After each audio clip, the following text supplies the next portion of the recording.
All right, here we are. We're live. What's up, guys? Let's see. Let's turn on some different music. All right. Hey, what's up, guys? Jack Woodworth, Alexandra, Rigo Rockstar. How's it going? Scooby Buns. Wait, what is this music? So this is Yoshi's Woolly World. All right, we're back after New Year's. This is your one stream of the day because it is another off day for me. Karis is off, I'm off. But you do get the daytime stream or the evening stream. What should the evening stream say? Selling my Pikachu Illustrator. Let's see. And opening a Learing center. There we go. All right, 2 scams. Live card shop. All right, very nice. Good. How about those, let's see. How about those OP13 English boxes?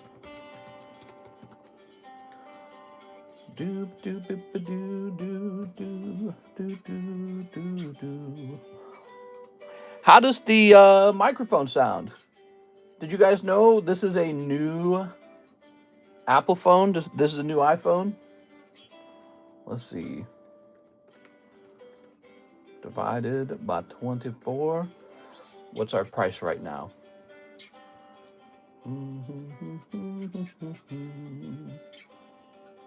All right, so OP13 is now traveling up to $28 per pack. Wow, 28. It's crazy stuff, man. We're keeping our eyes on that one. Okay, let's see. OP13. Let's update this real fast. OP13. Going from 25 to 28. Hey, what's up? Happy New Year, guys. It's 2026. We need a new bounty card. Excuse me. A little cough there. Am I allowed to cough? Scooby-Doo. We do have a big Gabriel Gallegos order. He wanted a $170 slab away payment. $170. Gabriel Gallegos, thank you very much, man. Let's jump over here to Mr. Gabriel.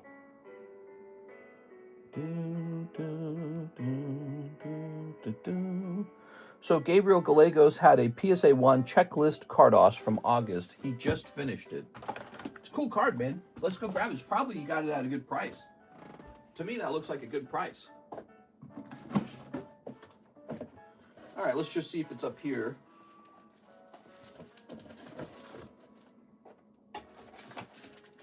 Let's see. Here it is. All right. I grabbed this other card out of the box. This was being sold to a guy named Gargoyle. Oh, weird. His name's not even in there. So strange. So here is the checklist. Gabriel Gallegos. Here's SpongeBob SquarePants, one of our breaks. Let me know if you guys think that the audio quality is better. We are. We just got a big phone upgrade. This is, let's see, are you guys saying anything's wrong? My $30 identifies as $40. Can I get into the gay bob? That would be nice, wouldn't it? All right, let me gay bob. There you go. He's just a little different. Like Will. Ooh, I found more SpongeBob packs. I didn't know we had more of these. Okay. Give me a moment. Just cleaning up a bit. So we got 2 more of these packs. These can go in the next jumbo pack break, which we don't have one right now. We could set one up right now if we wanted. All right. Set this here. That's a beautiful box. Look at this guy, already up to 6 out of 14. So this is a popular break, jumping by 6 spots in 2 streams. That's a lot of money, if you didn't know that. All right. Mr. Maybe I should give you a penny message. I think product change in price. Where should I look it over? You should look it over. Yeah, you're welcome to do that. You think it went up or down or up? So what can I actually do with this new phone? I noticed lighting on. What? Lighting on and off. I noticed there was a couple more options. What's this? Retouch? Weird. Also, I've got an option now to turn on all what is it? Top chat and all it is live all chat. Something chat. There it is. All right, close that. Hey, so here's the SpongeBob. Happy New Year, Game Economist. Hey, what's up, Mr. Frank Poppy? How's it going, man? The Game Economist may return one day. Not kidding. One day I might retire from Pokemon cards, just be like, I'm done. And then I'll have my pretty incredible collection up in a super vault. And then maybe I'll just play video games every day. Talk politics or something. I think I'd talk a lot of politics if I went back to gaming. It would just be a politics show with gaming. It'd be like a combination. And I would just say whatever I wanted at that point. I would not care about anything else. So this has Gargoyle's name on the back of it, but he's not in the G list. And I know the reason I noticed that is because he's one of those guys with an abandoned bag. So he must have given up on this Deoxys then. Huh. I must have removed it and never collected it. That's crazy. So yeah, so he should have finished it. I mean, look at it. This is a Holland Phantoms Deoxys. We were doing 840, which was a red label price tag at the time. That was a red label price tag. Is that Deoxys up for sale? Probably not. Probably it's not. Let's go take a quick look into him. PSA 10. Oops. Come on. Deoxys. Oops. Come on, man. So clumsy when I type. Holland. All right, Deoxys Holland. Let's see. You can't even find him. This guy's probably worth way more money than he used to be worth. See, that price looks like the kind of price I might have placed on that card back before the price changes in 2025. Like, for example, here's the defensive position version of the same card. So the Deoxys, he's in the defense form. And it's also from Holland Phantoms. So that's priced for like $6,000 with 22 followers. And this is just as rare, but it's actually the more desirable standard form, if you want to call it that. So this is the more desirable card. The defensive form doesn't go for as much. Let me check sold. Yeah, so these got mega expensive in 2025. You know, I bet on them because I believed that they were not. Oh, here we go. So in October, last sold in October for 4.8 thousand. No, here we go. Here's one in November. Look at that. He could have kept this. That is paid for, sold for 4.4 thousand. It was a simple red label slab away, and he kind of upped and left. Mr. Gargoyle left. He was a big buyer for a while, and then he just disappeared like a ghost. Like a gargoyle, such a fumble. That's a little bit of a fumble. I have to agree. That's a little bit of a fumble. We are not for me. All the Pokemon cards I can hold is better. Pokemon cards are kind of at a peak right now. Well, they were in September. They were unbelievably expensive in November or September. Now we're in January. This is a new quarter. We're out of the fourth quarter and in the first quarter of the next year. And Pokemon cards are going to stay strong.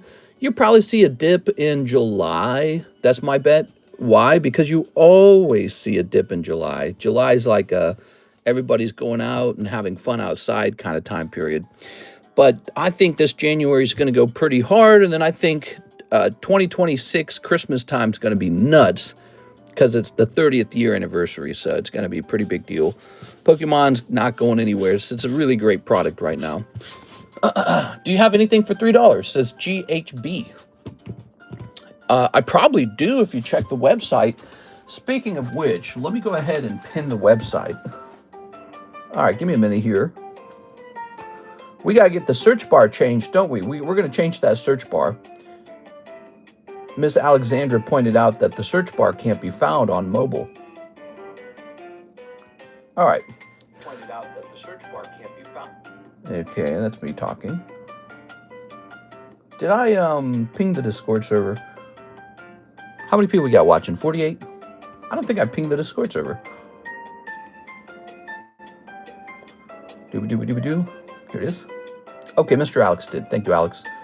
All right, let me throw some of these away. We are on a new iPhone, brand new iPhone 17 Pro. All right, and it is crisp.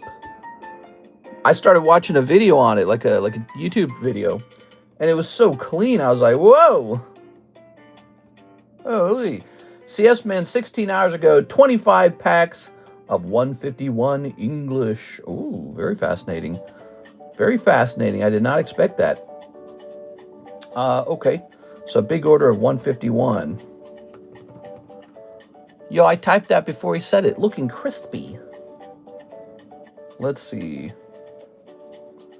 Doop, doop, doopy, doop, doop. Let's see.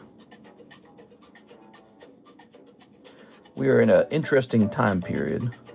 So there they are. And let's see what a 151 restock will look like. Is Mr. CS-Man here right now? Today may be bounty day. Yes, we need to get a new bounty. 151. Last time I checked, the Blooming Water set was a good set. I don't know if that's still true. Scoop up a doo. Do do do do.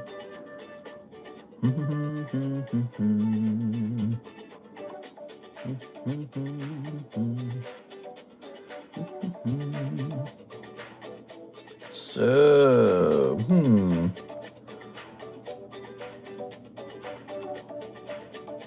let me check sold maybe. Actually, let me look at this one thing here.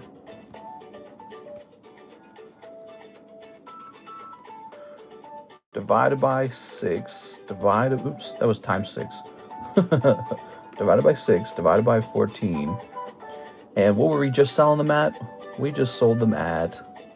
It's crazy when your restock price is higher than the price you're selling your own product at.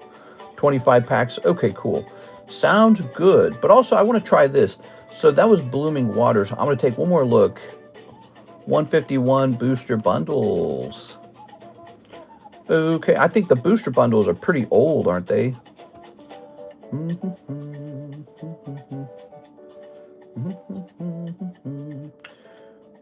Okay, let's type in 151. It's a great product. 151 is very popular. Do you have the Japanese tag team, not the high class set? No, I do not. Let's see. That was a really specific question. What were some other ways you would buy the 151 set? Maybe ETBs? ETB case. Oops, we don't want that. Hold on. Trying to get some feels on what the price of 151 is looking like these days. Oops. We want to understand the price of 151 because we're selling a large chunk of it right now. And we just haven't looked at it in a while. Divided by 10, divided by 9. Whew. Russ, hope everyone here has a great and prosperous 2026. I'm in the background rooting for us. Thanks for the great content, mister. I enjoy having you on often. Oh, I really appreciate that, man. You know, I'd love to hear what it is you like most about this channel that you think I do a little differently.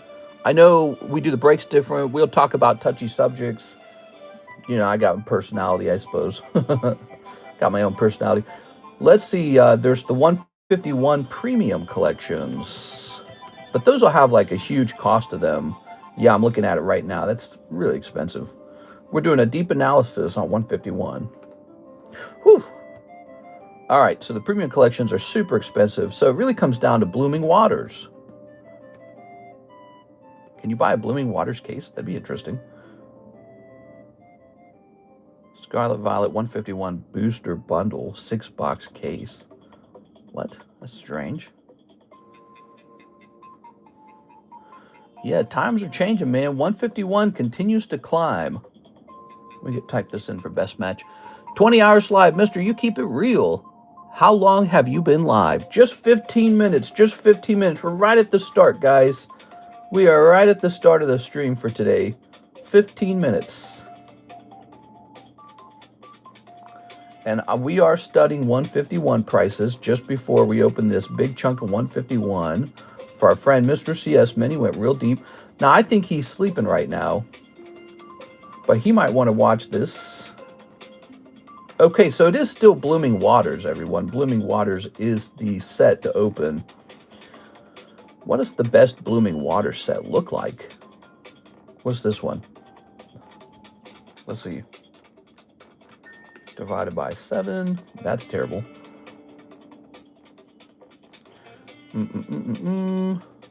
All right, maybe this one. Let's see. Divided by 6. Oh, it's pricey. All right, so Blooming Waters is jumping. It's funny, you used to be able to get a Blooming Waters box for like 110 at some point. Okay, so we're going to acquire restock on these right now. We're doing our restock. We're basically maintaining our position on 151. I'm not ready to liquidate out of it.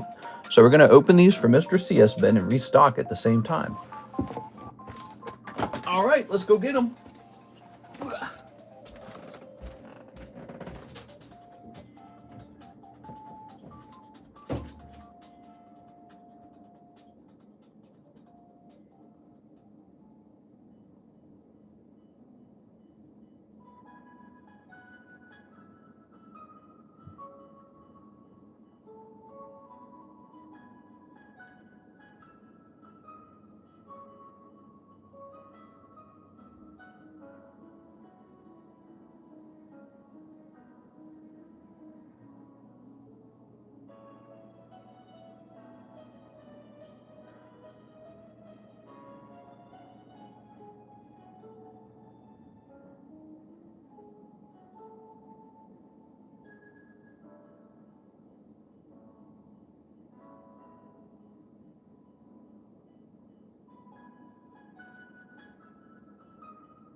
All right. Sorry, that took a second. I had to open up 2 boxes of this to get all the packs. Whoa. Whew. Wow. That looks great. Do you think we just open it now? I say we open it now. There we go. So 25 packs of 151 English. That's awesome. Whew.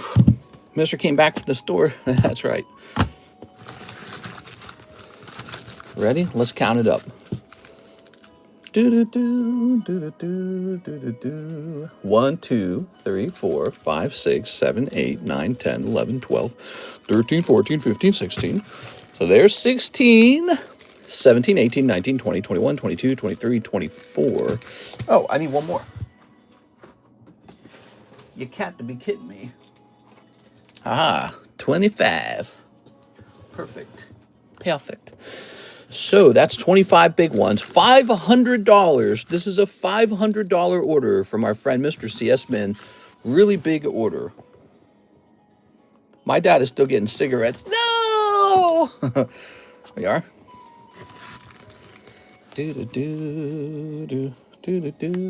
My last comment is most of the reason why I would think. Mr. AK for that Deoxys, you just moved. You're wanting to buy the Deoxys for $8,000? I mean, maybe if I knew what I wanted to spend that $8,000 on. Here you go, Gabriel. So if I had a plan for it already on what to do with $8,000, I'd be like, all right, let's sell this guy.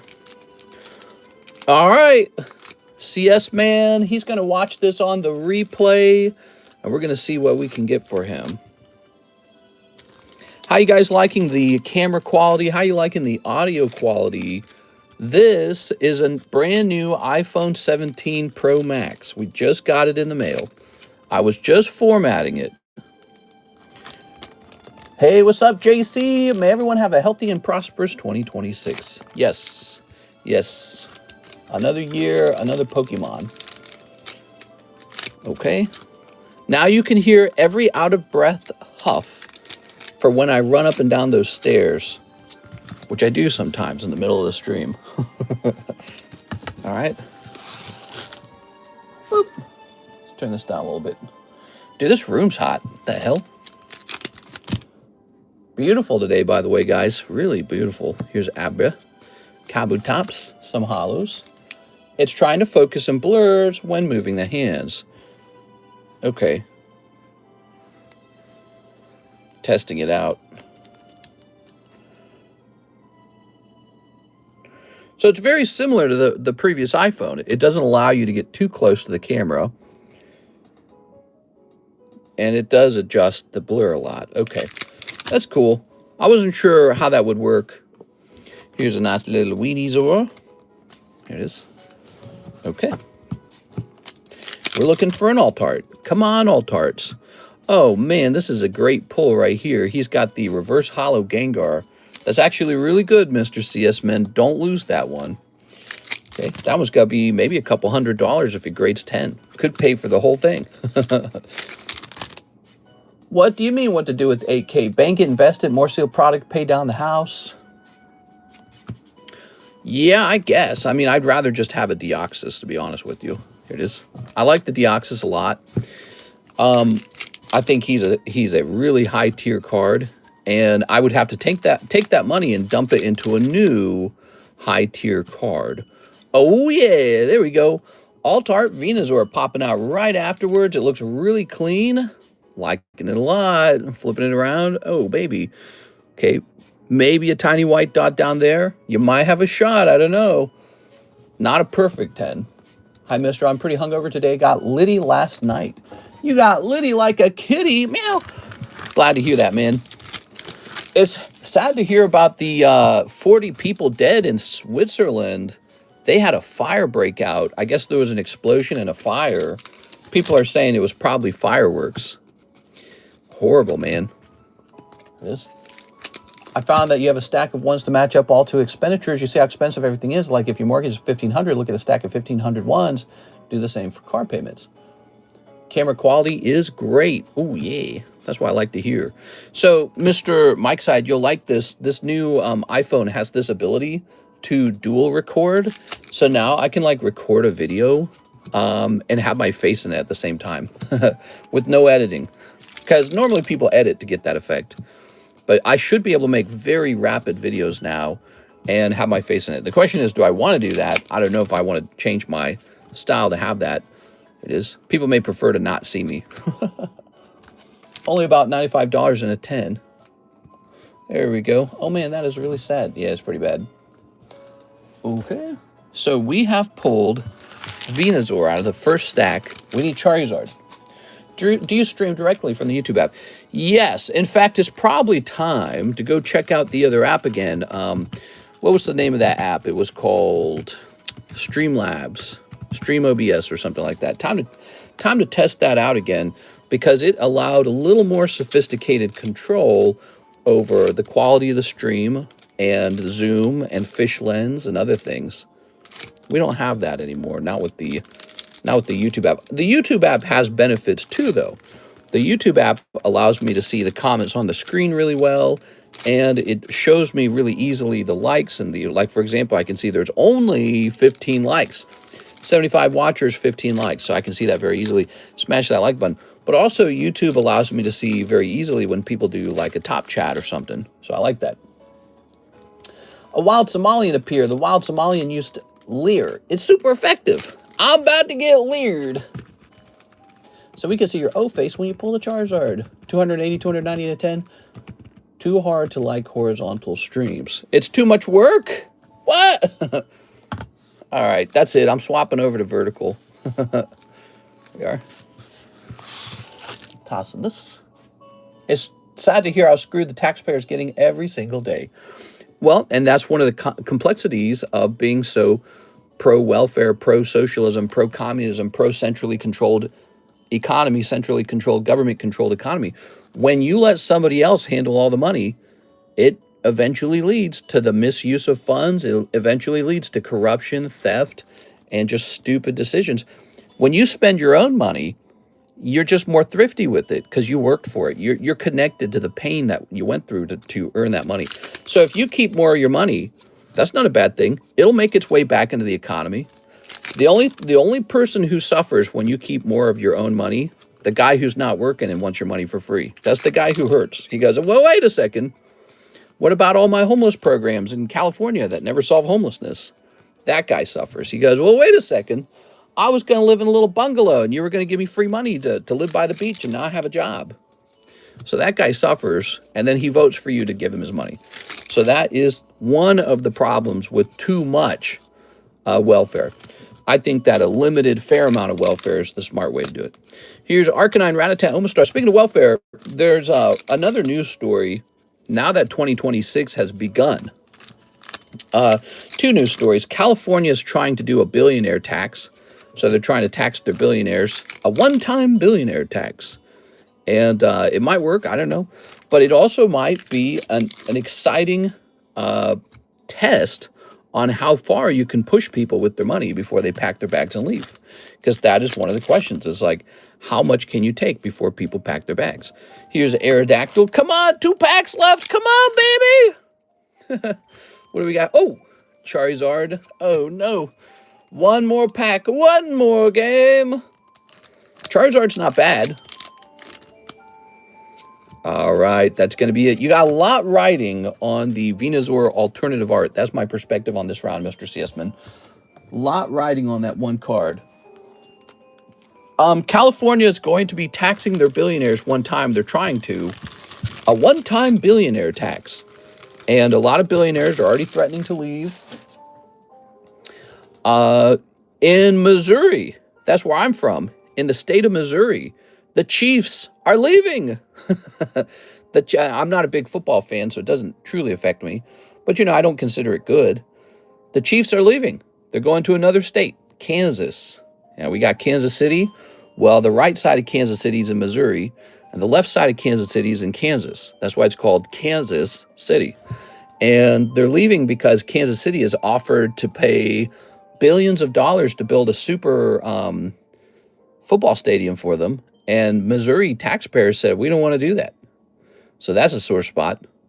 It's kind of an interesting problem because, you know, Patrick Mahomes tore some sort of tendon or something, and they're out. They're not in the, I guess, the lineup for fighting for the Super Bowl. So they're out. And yeah, it looks pretty bad. I mean, not too long ago, the Chiefs were like 2-time contenders for the Super Bowl. Now this guy's injured and they're leaving Missouri. It's a bad feeling. It's not a good feeling. The playoffs, yes. Rip Nightstream, Mr. said, it's not needed. No, do you know what's needed, Mr. Whipple? A healthy amount of sleep. I got so much good sleep this week, you would be shocked how good I feel right now. And, you know, they say if you get bad sleep, you die young. But, you know, Mr. Whipple, I'm getting pretty close to having a kid now. In March, Miss Karis, she goes off for stage 2 of the IVF, which I will be working with her on. I have to do a lot of driving for her. And it's just how it is. It's like, it's not a big deal, is it? Look, we got like 5.5 hours streamed. What was it, yesterday? Almost the exact same stream time. A little less. But not much has changed other than the time that you access the stream. All right, let's pop these in here. It might be a little less convenient for you. It's a whole lot healthier for me. And it's going to be important not to be an overnight worker when I actually have a kid. So if I have a kid, right? Sleeping with the fishes. Let's see. Get back on that late night horse, mister. Apparently there was a Swiss bar fire. Killed 10 people, more injured on New Year's. You're talking about the one that killed 40 people, I think? Or is that a separate one? Did you see that he was the only one who didn't say the first thing he was going to do is go to Israel? It's like, what the hell? Run New York City, screw Israel. What are you talking about? What are you talking about? I must have missed a conversation. All right. You guys, it doesn't show on my screen. It's so weird. Let me go to all chat over here. Can I do that over here? Let's see, all messages. More movie. They literally just voted in a socialist into New York. When you say they, you actually mean girls did. Girls voted him in. Girls voted overwhelmingly for that guy. If guys voted, they would have said no. And I think that's a pattern you're going to see from now on. I think more and more people are getting super aware of voter demographics, and girls love to vote for socialism. They love it. It is CS Men. Okay, all right. So CS Man with his multiple boxes. I'm going to put this one in this box over here. Mr. Any Poker's Arts I can slap away. Poker's Arts? Oh, man, I wish I just had tons of Poker's Arts laying around for you, but I don't. Okay. New York is going to learn the hard way, says Mr. Roger. I don't know. Maybe it goes fine. You don't know. But it's an experiment. But I feel like it has not been, the experiment has not been going well in other places. Once again, when you give the government all your money, it finds some way to pocket it. It finds some way to give it to its friends. It finds some way to spend it in a way that's inefficient. Because the people who are in power didn't earn that money. They just get their little nips get hard when they see all that money coming in. They go, "Oh yeah, look at all these look at all these tax checks." So all this money pours in. You're like, "Oh, I get to spend this," but they didn't earn it, so they don't have a feeling for it. That's my opinion. But also, I think that has played out over the years. Every place with a lot of high taxes and high welfare has become a low GDP country with very poor growth, including Germany and the UK and France. In France, they keep raising the age of retirement because they can't afford it anymore. All right, so let's jump over to the website. Yeah, I don't want to see that. I want to see people prosper in their country. And I think that means letting people who work hard keep more of their own money. People always spin it off as like a billionaire thing. It's not a billionaire thing. It's just regular people paying too much taxes. Let's see. Let's get some cards up here. The queue is clear. So that means we can take a look at the giveaways and we can take a look at, oh, right, I know, picking a new bounty. Ooh, the January bounty. Ooh. Let's see. Let's see. So we got these cool Mario cards. I like them a lot. Let's see. Let's see. Ugh.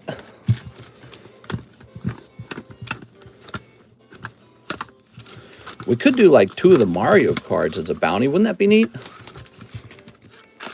So that's 100. There's Yoshi. And here's the boot. Why don't we do 2 of these guys? All right, so we're going to do the turtle shell and the boot together. This is the new bounty. It's cool. I like it.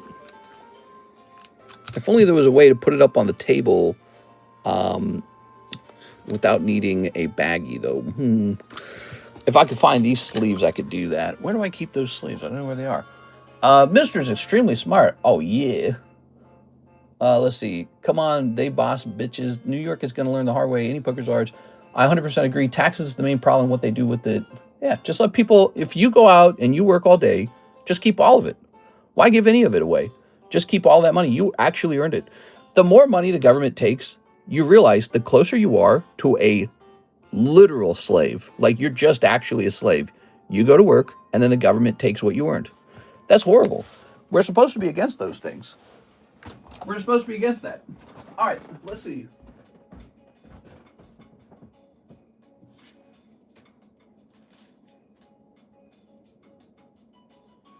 Yeah, I don't know where I keep these sleeves.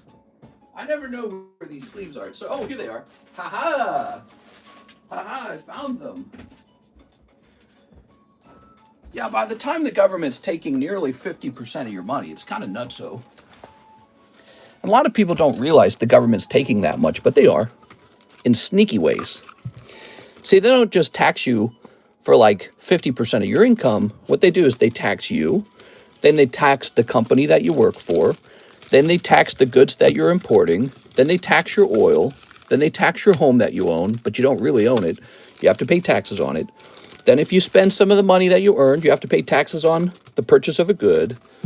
And if you made a capital gains, if you made money in the market, you gotta pay taxes on that money. But if you lose money in the market, they don't compensate you. They don't go, oh, you lost, here, have some money back. No, they only take money if you win. So you take all the risk, but the government takes a guaranteed cut of the profit. It is, ooh, yeah. Look at that. That damn government. Then the government prints money, and your purchasing power goes down, but your wages don't go up. So they take more and the more and the more and more and more. They got all kinds of cool tricks to take all of your money. That's why people buy gold. They are scared of that. They're scared of the dollar going to zero. They say, I better put my money somewhere. All right, the new bounty. And then if you complain about it, somebody tells you like you're anti-welfare, you're anti-socialism, you're evil capitalist. Bro, I just want to be free. Keeping all my money is freedom.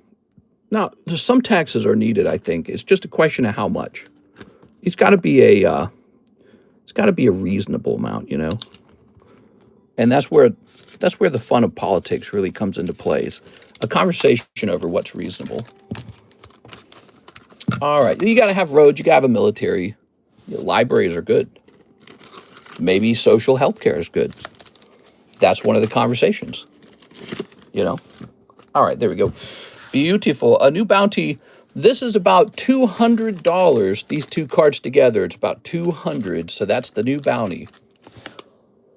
Let's see. There are necessary items for taxes. Oh yeah, that's exactly what I was just saying. So a tax kind of is needed in some. Well, technically, the government, instead of doing taxes, they could do zero taxes. You know that, and they could just print money anytime they need money. So that it's effectively a tax, but it looks and feels different. How does the bounty system work again? You open up cards. If you get a hit, you go into the bounty. Now, funny enough, if you open up a break and pull the chase card, you get a bounty from that too. If you open up the Poke Shuffles, or if you open up the live customs, if you pull a hit out of those, you get a spot in the bounty too. So there's lots of ways to get into the bounty. But it's basically a reward for hitting a chase card. And at the end of the month, somebody gets pulled randomly to take the bounty home. This one's a $200 bounty. It's really lovely poker cards. All right, so we're going to hit refresh on this. Who won the old bounty? I think they're still here. Are they still here? Nah, I already moved it to the other shelf. I can't remember. Who was here yesterday? Do you guys remember who pulled it? It was Shahir. Shahir pulled it. Is he here today? Shahir's been hanging out a lot. He pulled the bounty, $300. That was a $300 bounty he pulled yesterday. You worked extra hard this month and get a bonus. Thanks, I'll take half, and then on the half you keep, we will tax everything you buy with the deal. Right, and are you also living in a home while you spend that money? Good, we'll tax the home. Yeah, it's actually very close to 50% of your income if you are like an important worker, like an engineer or a doctor, a lawyer, maybe a business owner. You know, so it's getting closer to 50% in the U.S. In Europe, it's way over 50%. If you're living like in Germany, which has a higher tax rate than communist China, if you can believe it, you might as well call it communist Germany. Yeah, some places have such high tax rates, it's higher than 50%. And America's approaching 50% for some workers like software engineers and stuff like that. But that's because when you add all the taxes up, you realize it's much closer to 50 than you think it is. All right, let's get some fresh cards up on the table. How you guys doing? We're talking a little taxes here. Taxes are relevant for card collectors. Card collectors pay taxes. You guys pay taxes on the cards. Ooh, look at that little Pikachu. Let's see, oil field. Imagine another Boston Tea Party. Yeah, that all occurred because they didn't like that the government was taxing them too much. They were like, hell no, dude. Guarantee you, if the King of England had not raised taxes on them so much, they'd have been like, it's chill. This isn't worth dying over. You know what I mean? I bet you they'd have left it alone. Tossed it over there. But you got to realize when you are being taken advantage of by your own government that is supposed to be there to protect you from being ripped off. Instead of protecting you, it's the one doing the bad stuff. Just toss this over here. So it sucks. You realize everyone wants your hard work, your labor, including the government. Including the government. Ooh. What is this? Oh. $7. Hey, mister, what are the best way to message you? Instagram works, Discord works, email works, multiple ways. Contact me multiple ways. Here we go. Got a little running low on these price stickers. That's not good. How much more tax do you think it would take for a serious citizen outrage? Well, that's a great question. I mean, if you look at California, the top earners pay almost 16% income tax just for the state. And they're cool with it. And if you look at Europe, they pay really ridiculous taxes over there. It's actually more similar to California over there, I suppose. And they're okay with it. I think that there would have to be some sort of countrywide collapse from financial problems. And then people would protest and be like, what the hell? Where did all the money go? That's coming, though. I mean, that's actually occurring slowly but surely. It's not like we're in this situation where everyone feels wealthy. There's a cost of living crisis in the U.S., and when you have that for too long and it gets too severe, you get a violent revolution. Everyone gets their pitchforks and torches out. You have a peasant revolution is what you have. That's what China had.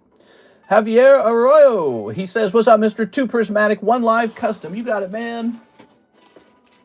I'm ready. Get the pitchforks out.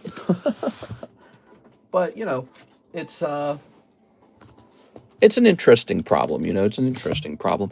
If more people in America could feel wealthy and feel like the American dream is there, they won't be looking to be in a conflict. They'll just be like, life is good. I don't care. Life is good.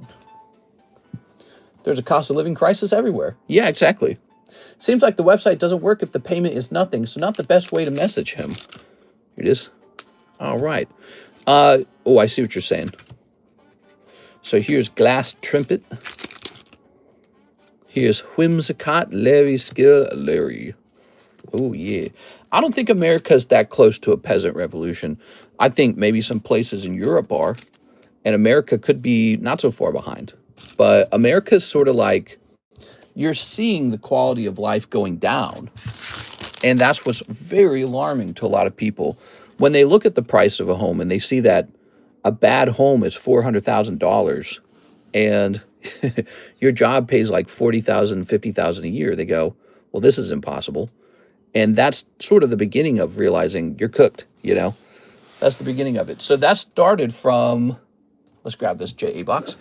That started from COVID money printing, all that relief money, which caused massive inflation, massive undoable inflation. There's just too much money out there now. And it's just going to be a struggle as a result. Well, every time there's another crisis, are we just going to do that? Are we just going to print way more money? If so, you're going to print people to death, basically. You're going to have hyperinflation. And maybe it won't look like hyperinflation, but it effectively is because, you know, sometimes hyperinflation, everything inflates by 100% overnight. Well, what if it wasn't overnight? What if it was over the course of 5 years? You know, it's still basically hyperinflation, but it took 5 years rather than overnight. Okay, One Live Custom, Javier. You ready? We need to send billions, stop sending billions to other countries and keep it here.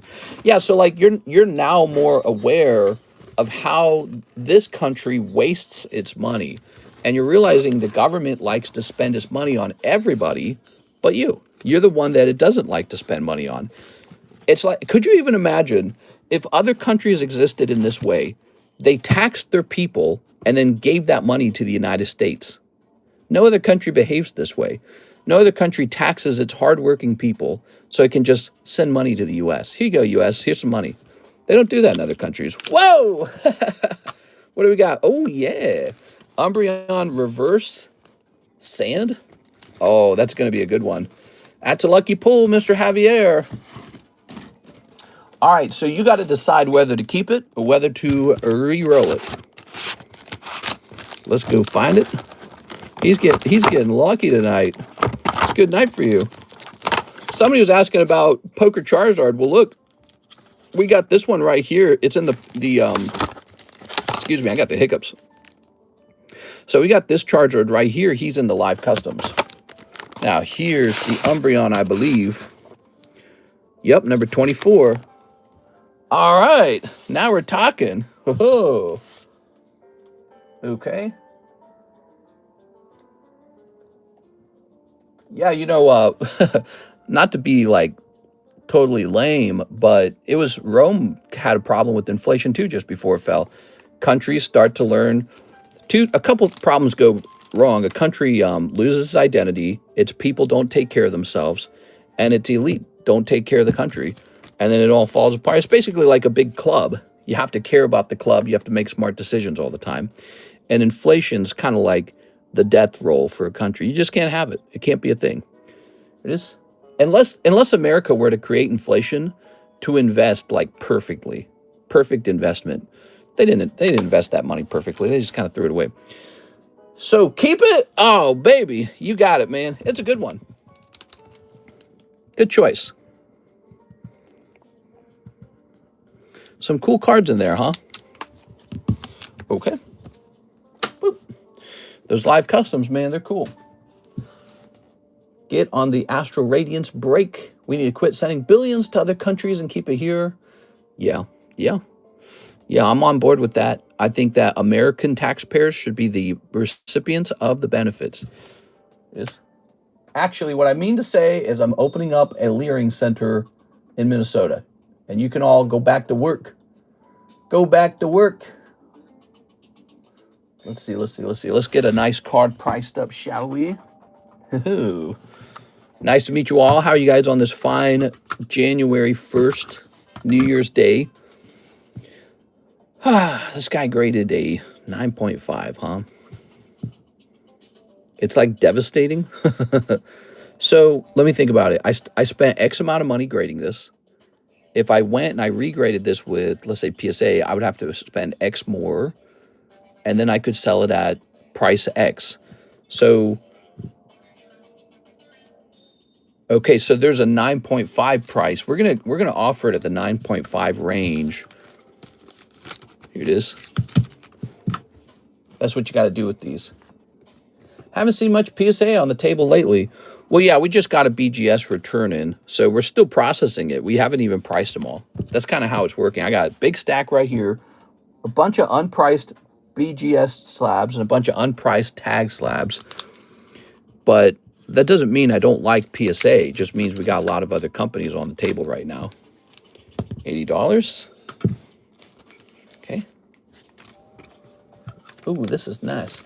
This country wastes its money by having lifestyles that need Birkin bags and cocaine. I have a great life working 50K a year as long as I don't turn into a degenerate like every rich person.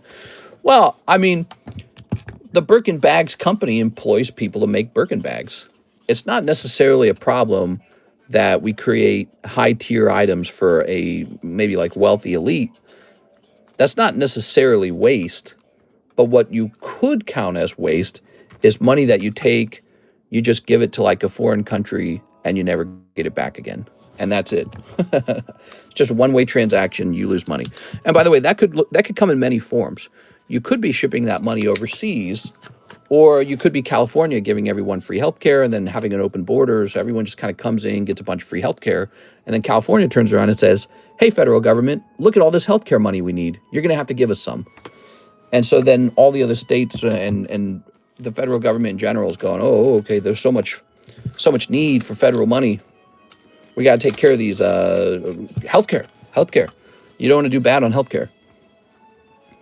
All right, how about this guy? Vincent. Oh, Vincent. With the name like Vincent, he's definitely going to have to be $25.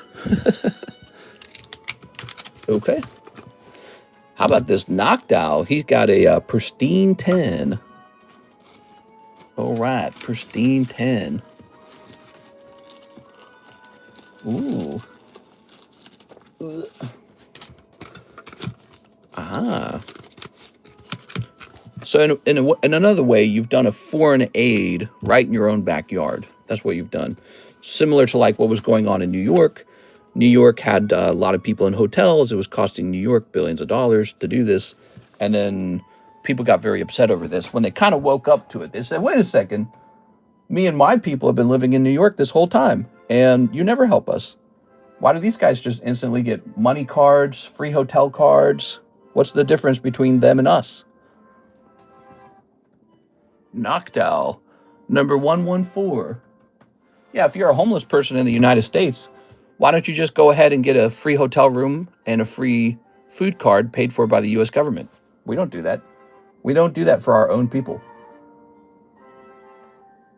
Okay, let's see. We're going to price this guy up at $45. Okay. Good. Gotta buy them votes. Yeah, and so that's another subject that people talk a lot. I think there's a kind of a cat's out of the bag perspective on this subject is that, well, you import a lot of people, they have anchor babies, 18 years later, those are all voters. And what do they vote for? Well, they vote for their parents to get to stay. Which team is for that concept was the Democrats. And so there's a whole conversation about that. It's a very serious conversation, and people are more aware of it. Okay, let's get some more slabs. Kind of like importing voters. Tim Walz, he's not looking over how the money is being spent in Minnesota. He's just looking for getting voted into power. That's it. And, all the people you brought in become a voter block for you. And now you've got a guaranteed way to stay in office. Just give them what they want, and they'll keep voting for you. It's sort of this, think of it in terms of like video game mechanics. Do you guys ever do that? I think of the world like in terms of video game mechanics. Like you're figuring out the rules of the game. How does the game work? How do you win? And people have discovered in a democracy, you can win by importing people. It changes the demographics and then it changes the votes. All right.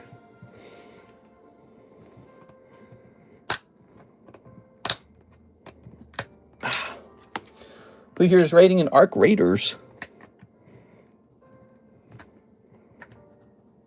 So, more people are waking up to that. It's 2026 and people are going, oh, that's how the game plays. I didn't think of that. The politicians already knew about this because they're playing the game. That's the only game that they play. They don't produce anything. They just play that game. How do I get votes game? You can be Tim Walz. You can be in power. There we go. All right.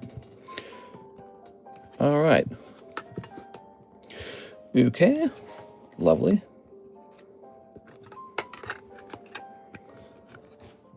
Can you show the Vincent up close? Yes, sir. It's a very good card. 9.5 is an excellent grade. Only $25. I'm practically giving it away. It's a lovely card. That's a full art Vincent. Really nice. I know you're tempted because that price is unbelievably low on purpose. I mean, we do stuff like this all the time. Sometimes I have a card and I want to make sure that we sell it at a good price. Sometimes I have a card and I'm basically giving it away for the cost of the grading. So we got all kinds of stuff like that. The problem is it doesn't stick around very long because somebody buys it first. There it goes. All right. Ooh, yeah. Got our little Tyranitar. He'll be sent off to PSA. What you guys are looking at here with this Tyranitar, this is one of the best Tyranitars in the hobby that nobody knows about. That is the beautiful poker Tyranitar. Look how nice that looks. Doesn't that look amazing? So clean, so minimalist. And not a lot of vintage Tyranitars to collect, actually, but that's one of them. It's one of the Tyranitars you could be collecting. Any Mewtwo, says Mr. Dalbu. I can't think of any off the top of my head. Mister, want to crack that Vincent and try again for 10? If you want to send it back out, yeah, you can do that. I don't mind. Which poker set is that from? Silver Deck Part 2. But you know what? When you open the deck, he is not in every deck. So you might have to buy multiple silver decks to get one Tyranitar. Pretty wild. Can't believe I sold one of these. I should have never sold. I should just be stacking them. But even I don't buy those silver decks anymore. They're too expensive. The risk to try and get a Tyranitar is too high now. So I'm not even buying them. I'm buying other things. You are? It's only a matter of time before a majority of collectors discover poker cards. It's going to be crazy. Yeah, Pokemon poker is kind of already discovered, I'd say. It's just, it hasn't reached like an absolute fever pitch in price. But you'll see that over time. You know, one day you'll be in the news how well a poker card did, and people will be like, oh, snap. Do I need to be collecting those? That's kind of how it works. They're still being graded. That's the thing. There's a lot of, originally, they were a completely ignored aspect of the hobby, so they were undergraded. There was a lot of raw ones left over. Not anymore. Not anymore. There's barely any left. So here's also a Houndoom. Man, I'm cracking it. Jimmy Crack Corn and I. Can you not see my comment? Every time I mention you don't see it, like YouTube doesn't like it. Yep. Yep, that's the first comment you just posted, Mr. Russ, that I can see. I'm in the all chat, by the way. I turned off top chat. You must be saying something.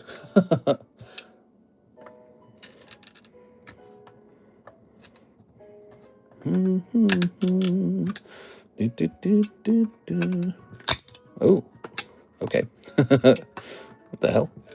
What the hell, Yante?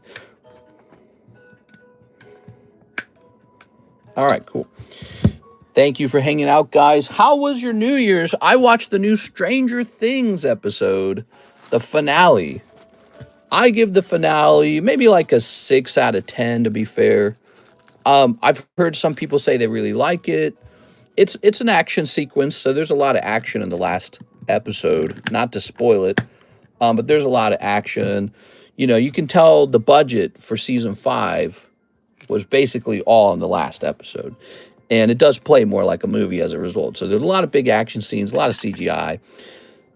However, I still felt like the writing was still kind of goofy. It was still kind of goofy and poor. I can't really go into details. It would be a spoiler review. Hold on, I have like a cough real fast. All right, I'm back. Basically, I felt there's a lot of problems in the writing where it's like a lot of things did not make sense at all. And it's not just easily explainable by space magic. But I found that a lot of the stories ended in a dissatisfying way. And it was just kind of simplistic too. I mean, so they spent a lot of money. They did a lot of CGI. That's great. There were finally action scenes. The story was finally progressing. That's all a great feeling. I'm glad they did that. But, you know, in terms of like how I would grade it, how I would say they did a good job or a bad job, overall, it just felt kind of poopy. Not as poopy as the previous episode where the acting was corny as hell and the writing felt totally like tone deaf or like unrealistic. But it's just there were too many problems with it. There were too many problems in the writing where it's like this doesn't make sense, that doesn't make sense. You know, I wish I could go into detail. I don't want to spoil it for anybody. But overall, I would give it a 6 out of 10. I will mention this. I do tend to grade everything I watch very harshly. So a 6 out of 10 for me could be an 8 out of 10 for someone else. I tend to grade everything pretty harsh. Oh, yeah. What do you think about the merging of the two worlds? I played some Lorcana. Anime, I was also home. So you're talking about the whole Abyss, the Upside Down, and then you got the real world. You know, the whole Abyss situation and the wormhole was all thrown in together in like the last 2 episodes. It's too much. You know, they're just making up rules all of a sudden. I didn't like it. I mean, there were multiple places, right? There was the subconscious, the Abyss, the Upside Down, and the real world. There's literally 4 places going on in the story. 4 places. And they don't explain it very well. You kind of have to put it together. Perhaps they do explain it, but they're so fast with it. They're just like, yeah, all these places exist now. And what are the rules between these places? Like, how does it all work? There were a lot of unanswered questions as well. You know, they sort of briefly give us a concept in the last episode about the origin of the whole Stranger Things story, which is good, I suppose. But it was so, like, bare bones. Like, you still don't know much about it. And I don't want to chalk that down as clever writing. They had 5 seasons to explain it all. They just didn't want to. And then they give us a little glimpse into it at the very end, and you're like, oh, okay, great. You know? And it doesn't explain so much. Nancy and Hopper killed like 20 people. He's taught, yes. So there are moments in the show where the U.S. government, I actually wrote that in the Stranger Things channel in our Discord server where we discussed it. One of the problems I had with the show was all these U.S. troops die. They're killed as if they were evil bad guys. But they're U.S. troops. And then the government's just like, cool. And that's great. Like that wouldn't happen. So none of them are tried for being an enemy of the state. How does that make sense? And that's exactly what I'm talking about. It's like there's so many moments like that in the last episode that don't make any sense. Where it's like these guys would be tried as enemies of the U.S. state, murderers at least. Yeah, at the very least, you'd be a murderer. They're just chalking, and they don't explain any of that either. They just kind of gloss over it. They're like, yeah, everything's fine. Soldiers, pull out. She didn't seem bothered by the noisemakers at the end. All right, hold on. So we don't want to do a spoilers review, okay? So let's not talk too much about it. It only just came out yesterday, okay, guys? So let's not talk anymore about it. If you want to talk about it in generalities. Don't talk about specific moments. Let me have a sip here.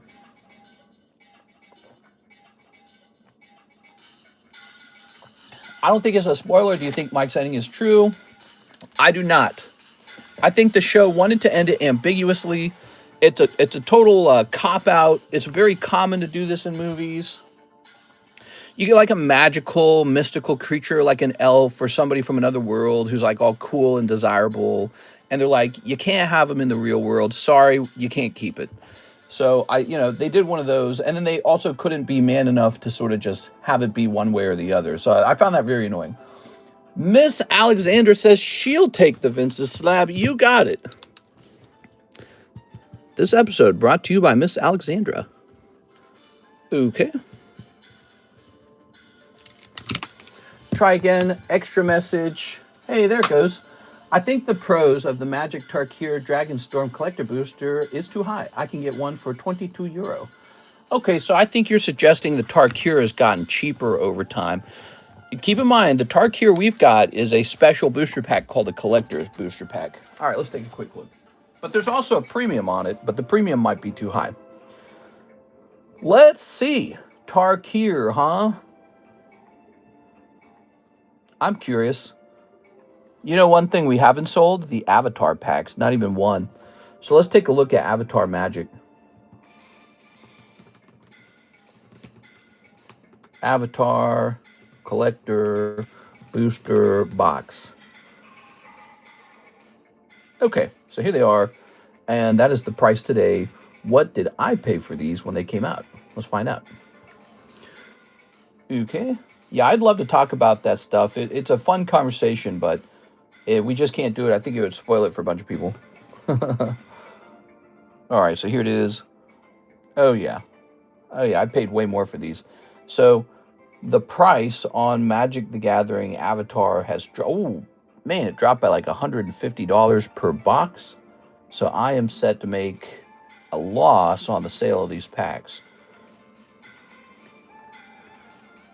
Okay.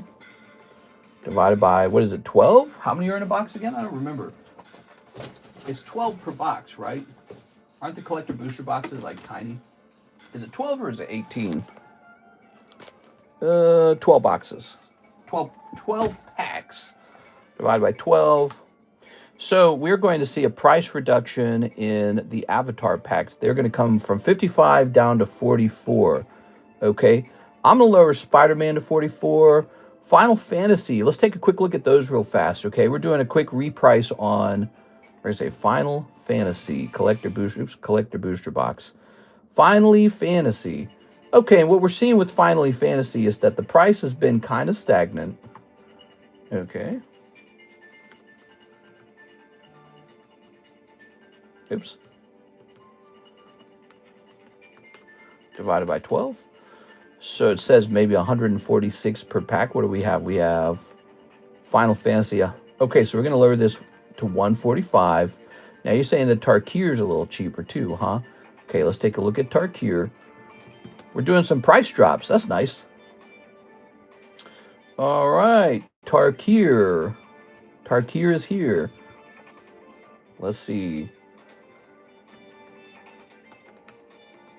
Divided by 12. Says here that Tarkir should maybe be around 40. Tarkir's around 43. So we'll bring Tarkir down by about $3. Tarkir's now 40 bucks. I like that price anyways. It's nicer. Innistrad, we're going to drop Innistrad down to 40. Gathering Foundation shall be 55. Duskmourn shall go down to 50. We're just going to drop them across the board. Fallout shall be 140. Doctor Who shall be 50. And Lord of the Rings, we won't drop that one by much. That one will drop down to 125. So we have dropped those across the board. Let me pull up the website now. I got to do it twice. It's a lot of work, actually. All right. Having to edit everything twice is not good to do it live, but it's kind of like that's the best time to do it. Let's type in collector.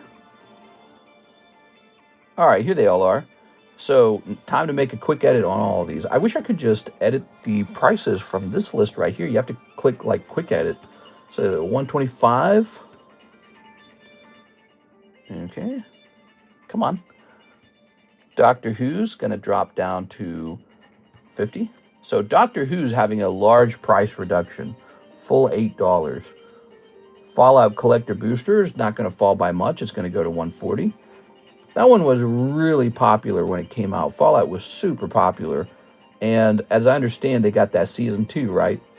Here's Duskmourn going to, what did we decide on Duskmourn? Let me look at it again.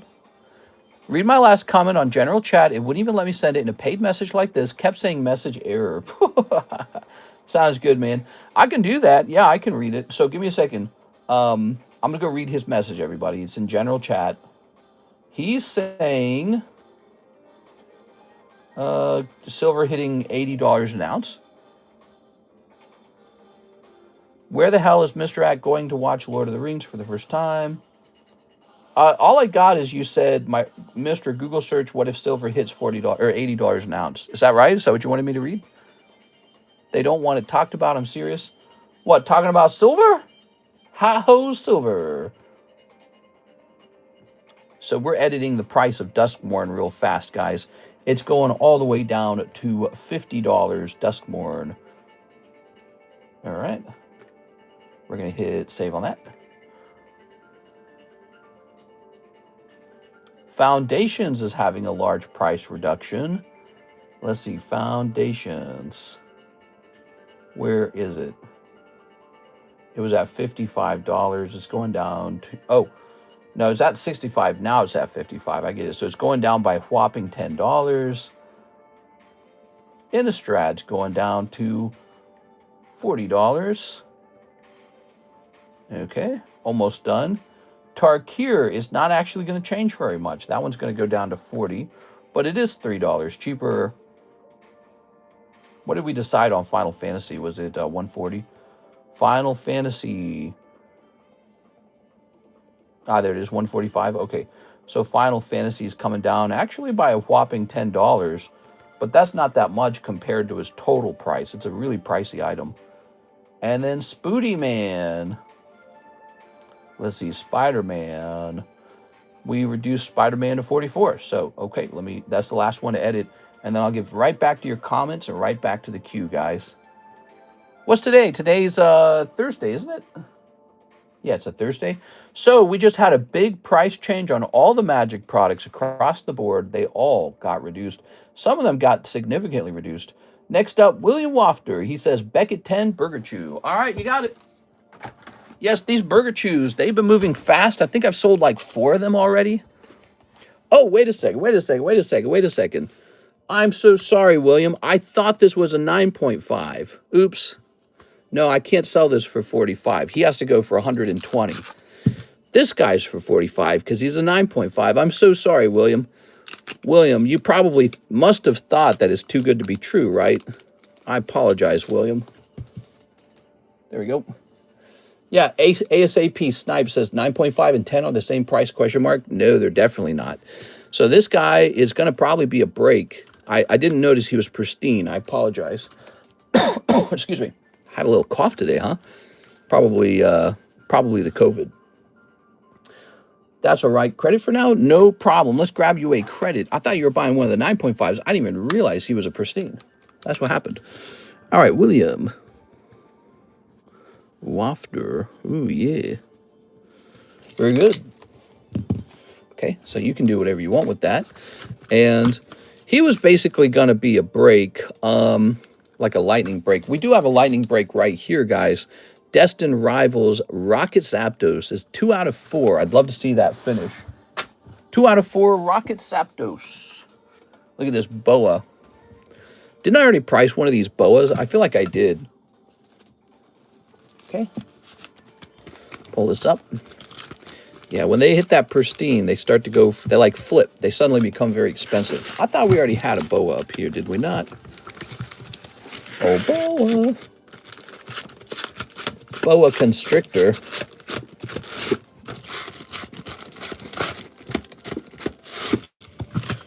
Let's see.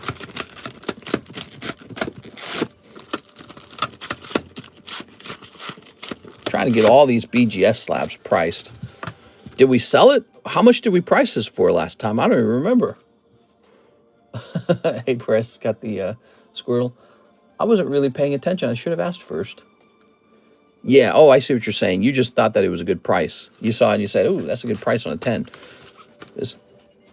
I don't know much about this boa.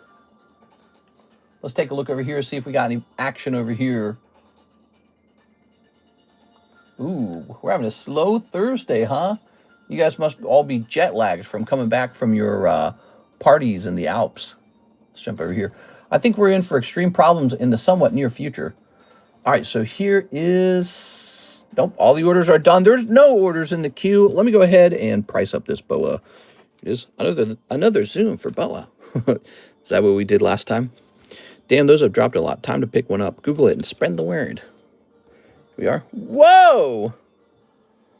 First of the month. So most peeps have rent due today. Oh, I didn't think of that. Okay, so, right. Time to pay the bills. The bill man's calling. This is going to be BGS 9.5. Boa Hancock. What do we got?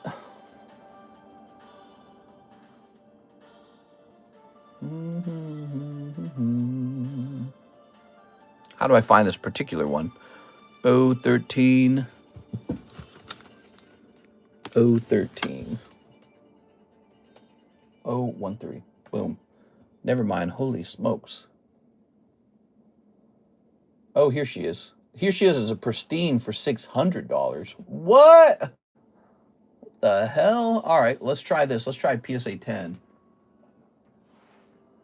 Maybe that's what happened. Maybe I cracked it out last time. Is that what I did? Oh, yeah, it's an expensive card. Okay.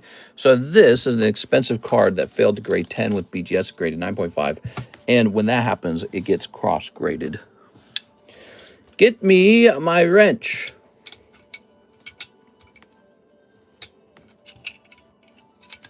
Oops. I just want to play around with this a little bit. Someone ordered a pack of everything to get Mr. Running like a madman. Ugh. He's a madman. All right. Yet another slab break.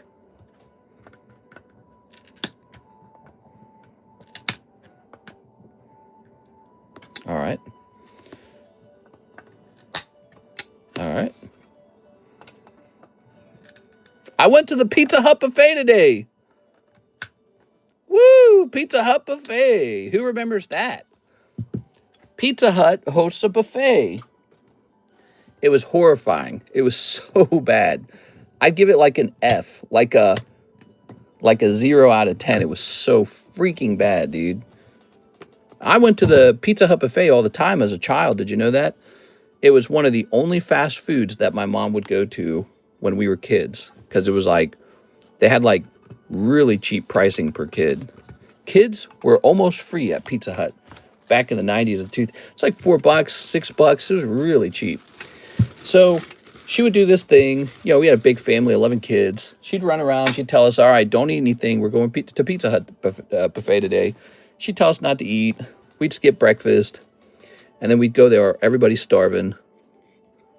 It is. That was one of the only times I got to go out to eat as a kid. And so it was once, you know, it was once or twice a month. And it was really nice. Pizza Hut buffets are still very popular in El Salvador. Oh, really? I like buffets. I like that you can just sit down and eat instantly. Like, you don't have to wait for a server or anything. We are. I like that you can have a lot of variety, too. But buffets just seem unpopular here or something. Like, they don't survive. But anyways, so we go to this Pizza Hut buffet, and we're the only ones there. Huge red flag. Huge red flag. Now, that being said, it was right at the beginning of when it should start. So I thought, okay, maybe we're just the first ones to get here. No, it just is not popular. Is this a promo? Yes. We are. All right, off to PS8 goes. More lost money. How many of these 9.5s have I cracked now?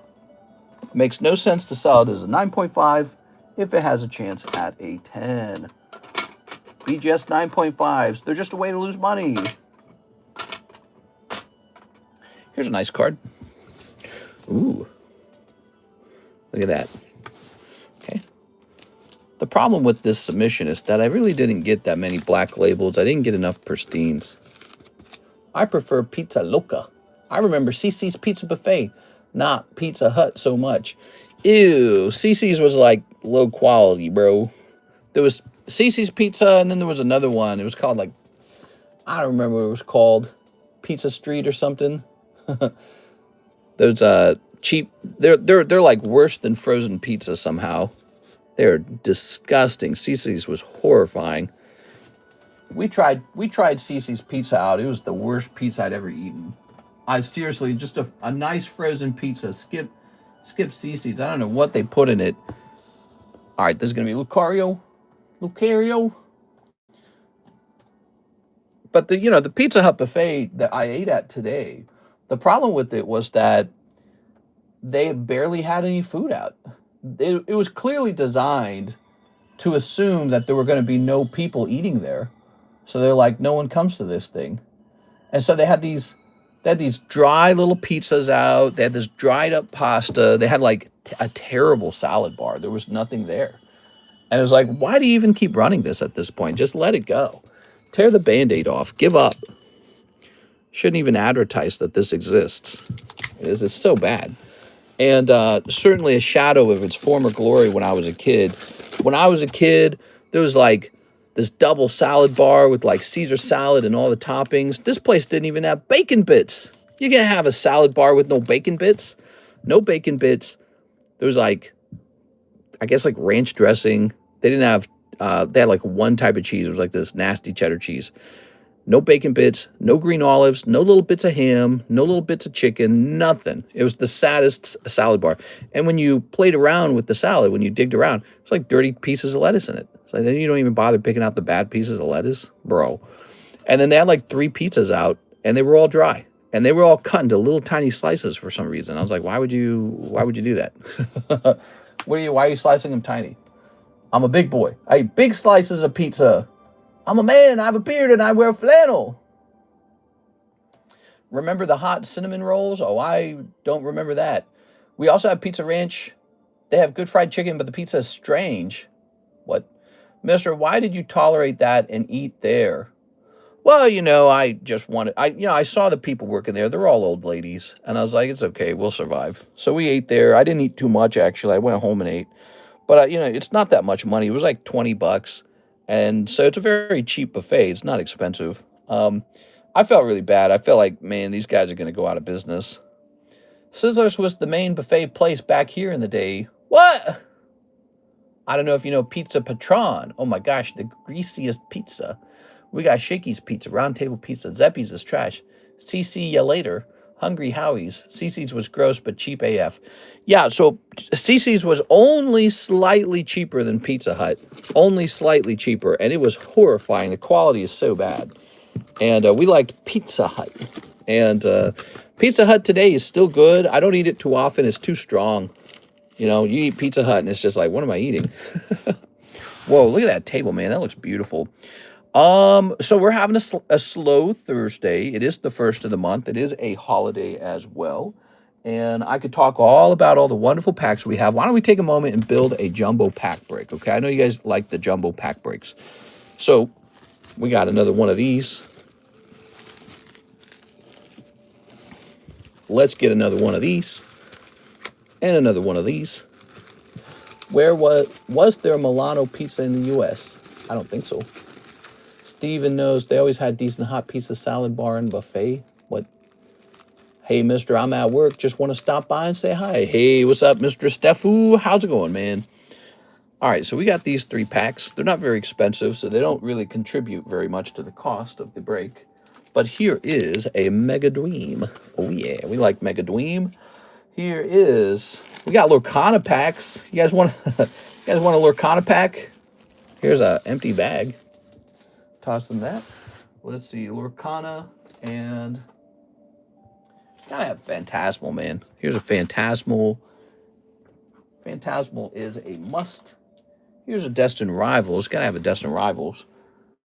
What else we gotta have? What else do we got to have? We got to. How about that Silver Surfer? Here it is. Silver Tempest. Could pull a Lugia out of there. So that set's good. How about a I know we got this guy right here. Sneaky Bunko. Prismatic. Yeah, Prismatic is always really popular. That's one of the things people open the most of. Prismatic, man. Although Mr. CS Man, he had the biggest order of today. He had a $500 of 151. Go. Very nice. Look at this hoochie mama. Okay. We'll do one of these Sneaky Bunkos. Working all day with holiday pay so I can afford the pokies. Heck yeah, dude. Gotta make some money. There you go. He works hard for the money. Dun, dun, dun, dun, dun. Texas Roadhouse is currently my favorite place to go eat. Oh, we don't have one of those. What's so good about it? We have a Chili's. We used to have a Golden Corral. That's still officially my favorite buffet. But we went to a Golden Corral in Columbia, Missouri, and it was so freaking bad. I was like, oh, this is why some people don't like it. So it really depends on where you go to Golden Corral. You got to go to a good one. You got to go to a good one. We could have this start deck be part of the mega break. That'd be interesting. It's a $55 item, though. It's kind of pricey.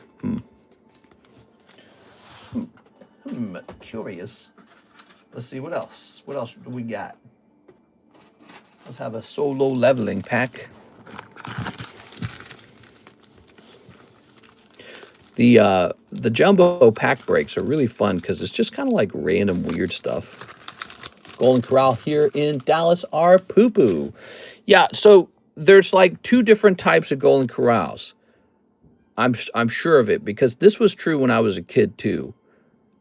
There's ghetto Golden Corral, and then there's non-ghetto Golden Corral. That's just how it is. That's a fact. I'm sure of it because I've eaten there a lot. So if you go to the wrong Golden Corral, it's dirty. Children run around screaming. The workers are like not working. They're like laughing and throwing food at each other. The food is dry and the good stuff is gone and they don't refill it. And there's no one working the steak station. And your table is dirty. And it's just it's a chaotic mess. That's a bad Golden Corral. If you go to a nice one, they got thick cuts of steak. Everything's spot clean. Everyone's organized. No children running around sneezing on your food. The waiters are nice. So there's a big difference between them. And I don't know how that happens, but I guess it depends on which one you eat at. I don't know. It's weird. And people are quieter. It's just literally quiet in the Golden Corral. It's nice and quiet. And so it plays a huge role in whether it's nice to eat at or not. And because in a buffet, you share. You're sharing everything. You share plates. You share forks. You share, well, no, but you know how it is. Like you walk up to the little plate tray. You walk up to the dessert area. You got spoons just sitting there, right? You walk over to the whatever, like you got all these tongs and everything. So the buffet, you're sharing, you're like at a table with people. And so you want to be at a table with people who are nice and clean and orderly. So it really matters where you eat when it comes to a buffet. That's what I've realized over the years. We are?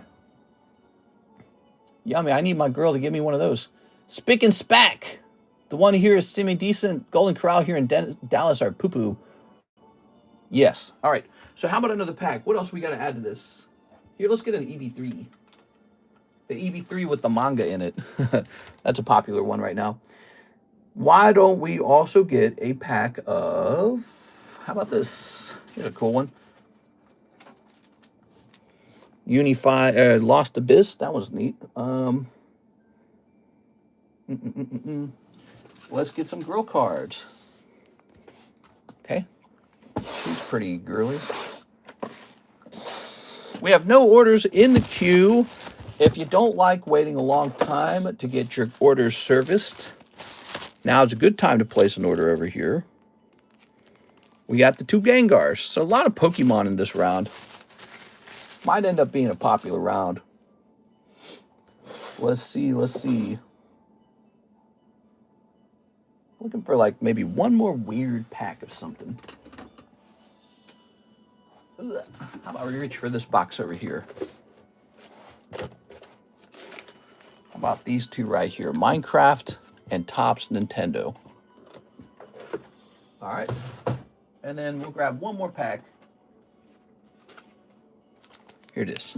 Cool. Gundam. Okay. The things that were within reach. Ready? Let's start pricing these up. So we got to know what the price of all these were.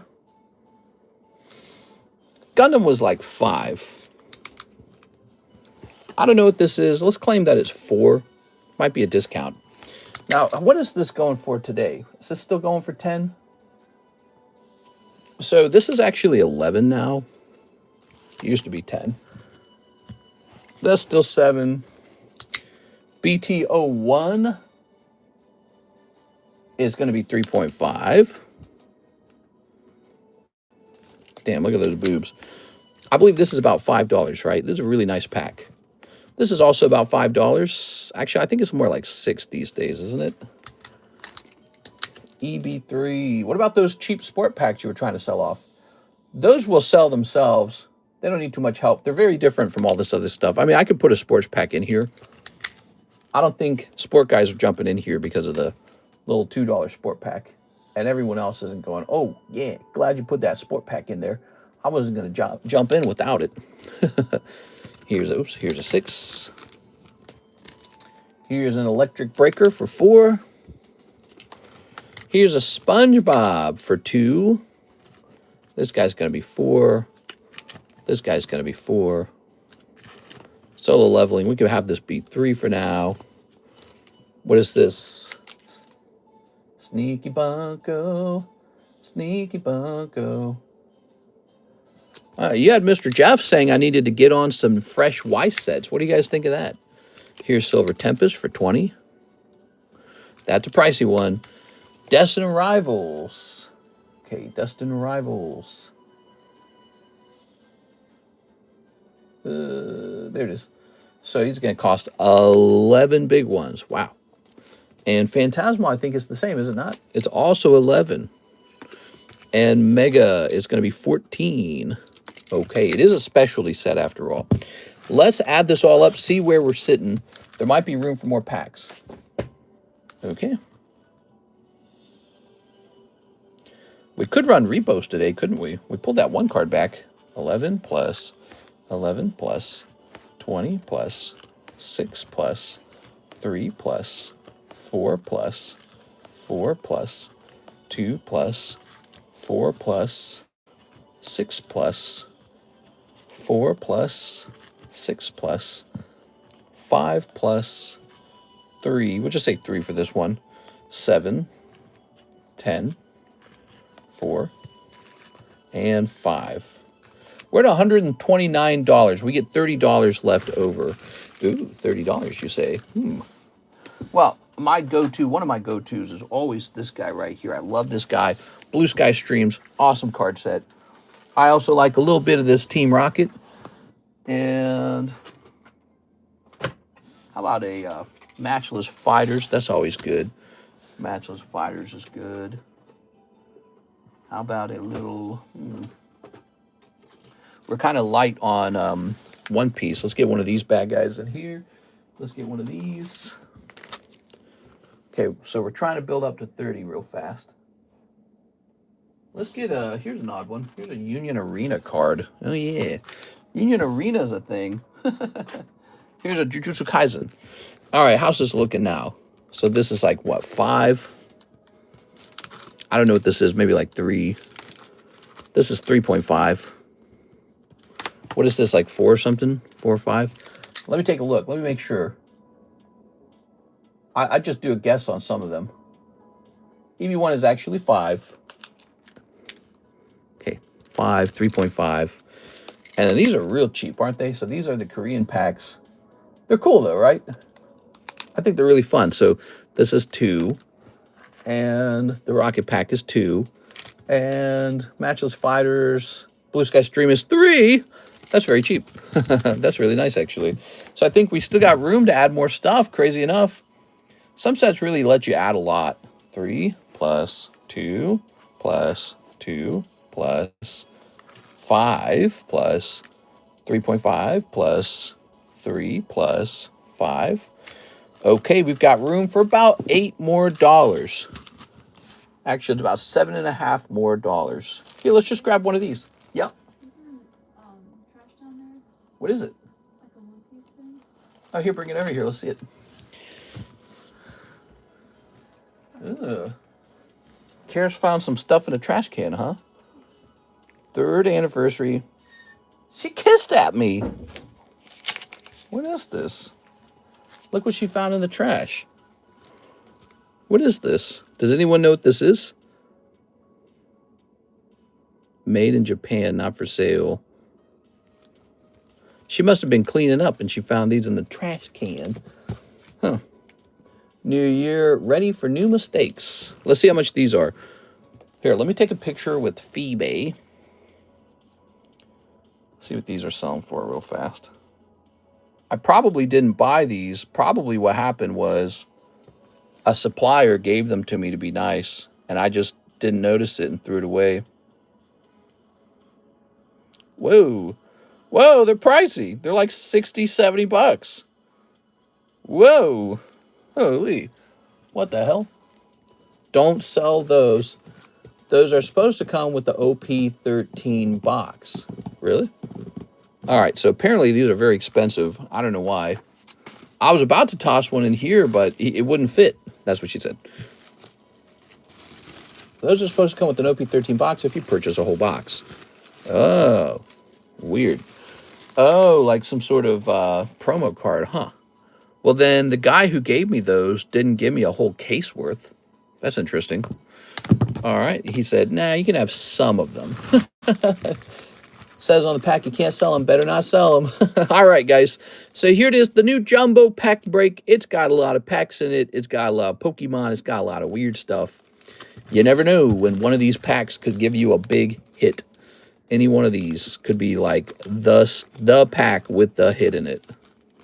Got a little Minecraft in it. We got some Gengars. We got some Hot Mamas.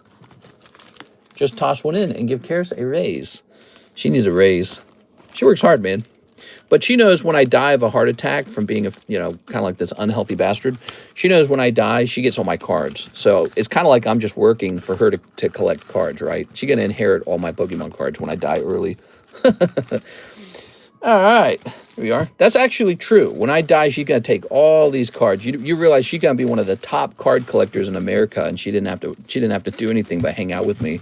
Keep me happy, I guess. All right. Beautiful. People love those jumbo pack breaks. They go off all the time. 1 in 4 odds, $40 to buy in. You can also buy the whole thing by just sending in $160. So you don't have to participate in a break. Mister, don't say that, says Mr. Night Owl. She don't even want that Gold Star Mudkip. Yeah, she'd probably sell that off right now for like 20 bucks if she could. All right, let's take a look at these beautiful cards. It's time to start taking these off the table. We got Shiftry, Heracross, and Snorlax VMAX, and Eternatus. Take this round off right here. Mr. Internet acting weird. Now, why do you say that? Let's see. We're going to jump over to the All Slabs channel and take a lovely picture. Click. Okay. So we put these up in our Discord server where you can go shopping for them. Okay. More like Haktua. Snorlax is an S. This is an S. These go in box number 3. This is an H. This is an E. So they go in box number 1. Good.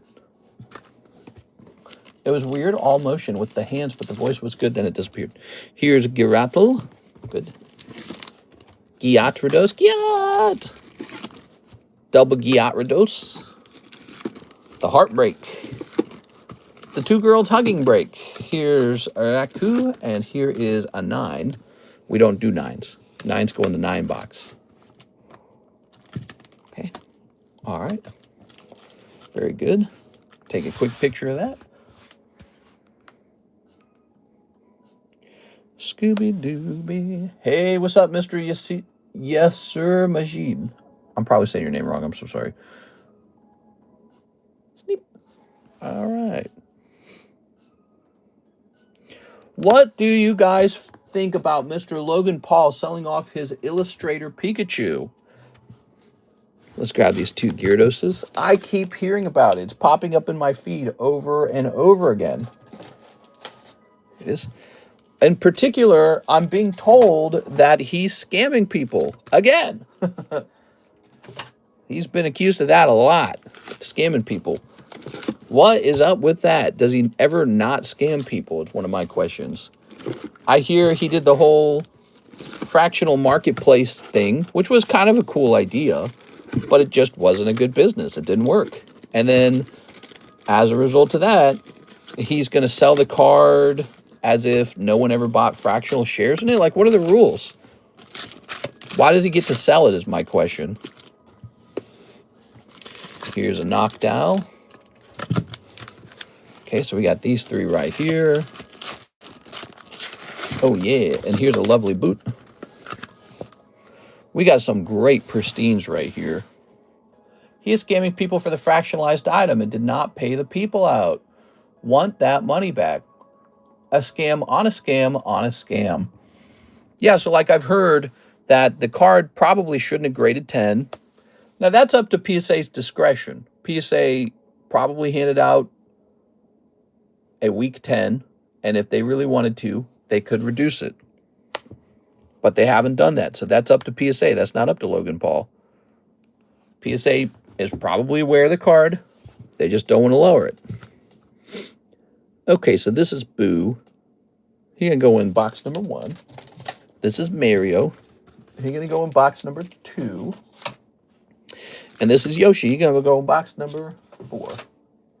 Scamception. He said he bought back the shares, but people never got paid out. Oh, there's a detail I didn't have. So that's what I didn't understand. So he's claiming that he actually bought back the shares. That's interesting to me. He bought back the shares. And they're saying, no, you didn't. Why is that guy like followed by scams and problems all the time? I mean, who keeps, I don't know. I guess that was years ago, though. I don't know. I was going to say, who keeps getting trapped in these things? Like, just don't buy his stuff already. I love him. I love Logan Paul. He's my man. He also claimed he had nothing to do with the liquid market, yet he was a co-founder. Yeah, pretty hard to erase that from the internet.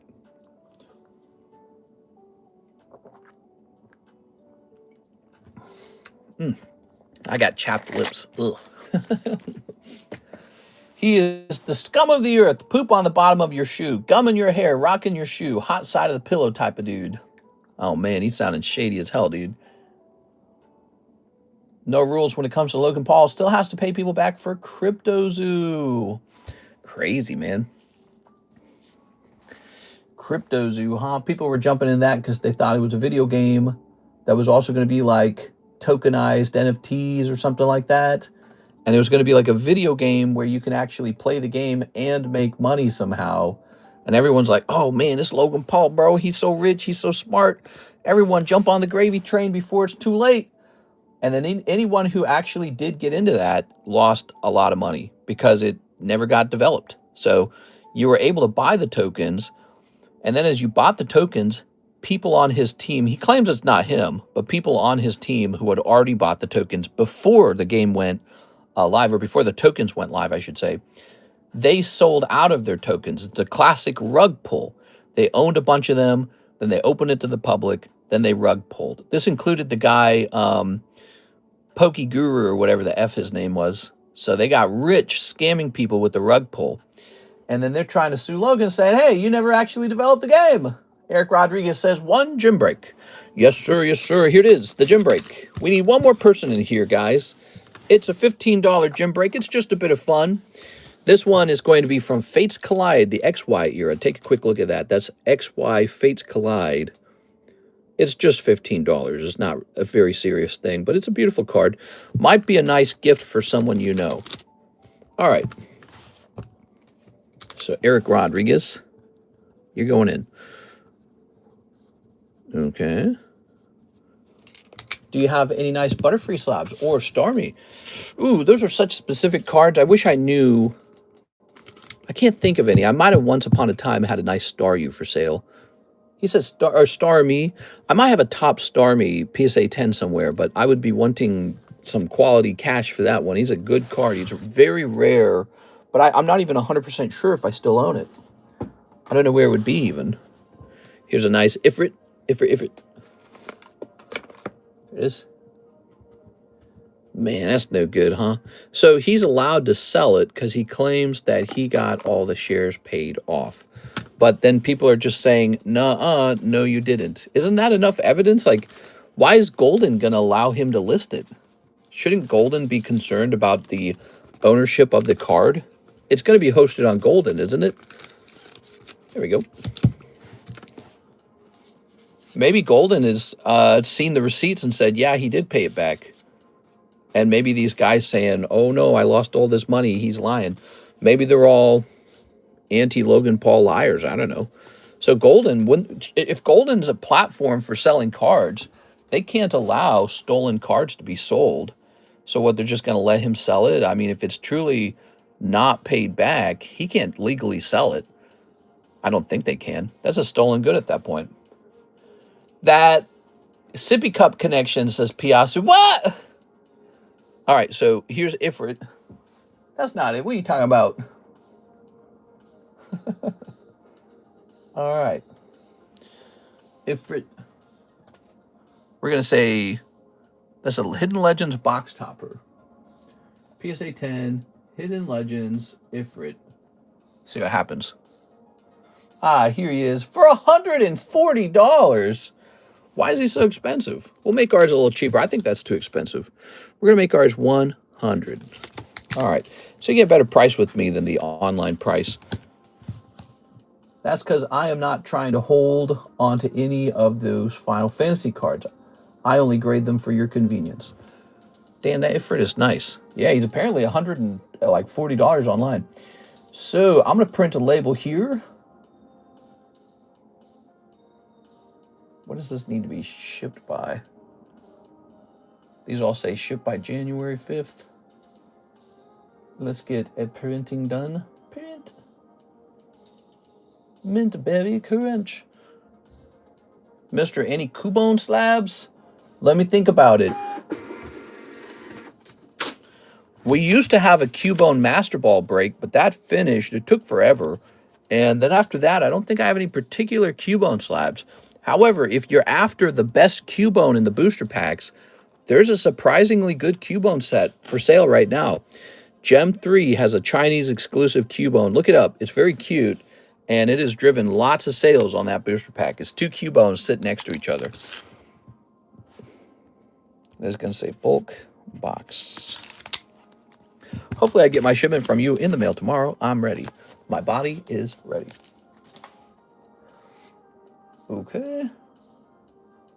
And let's see. We're going to grab a label for this. We're going to hit print. Is your package size correct? Oh, it's correct. Just print a couple labels here.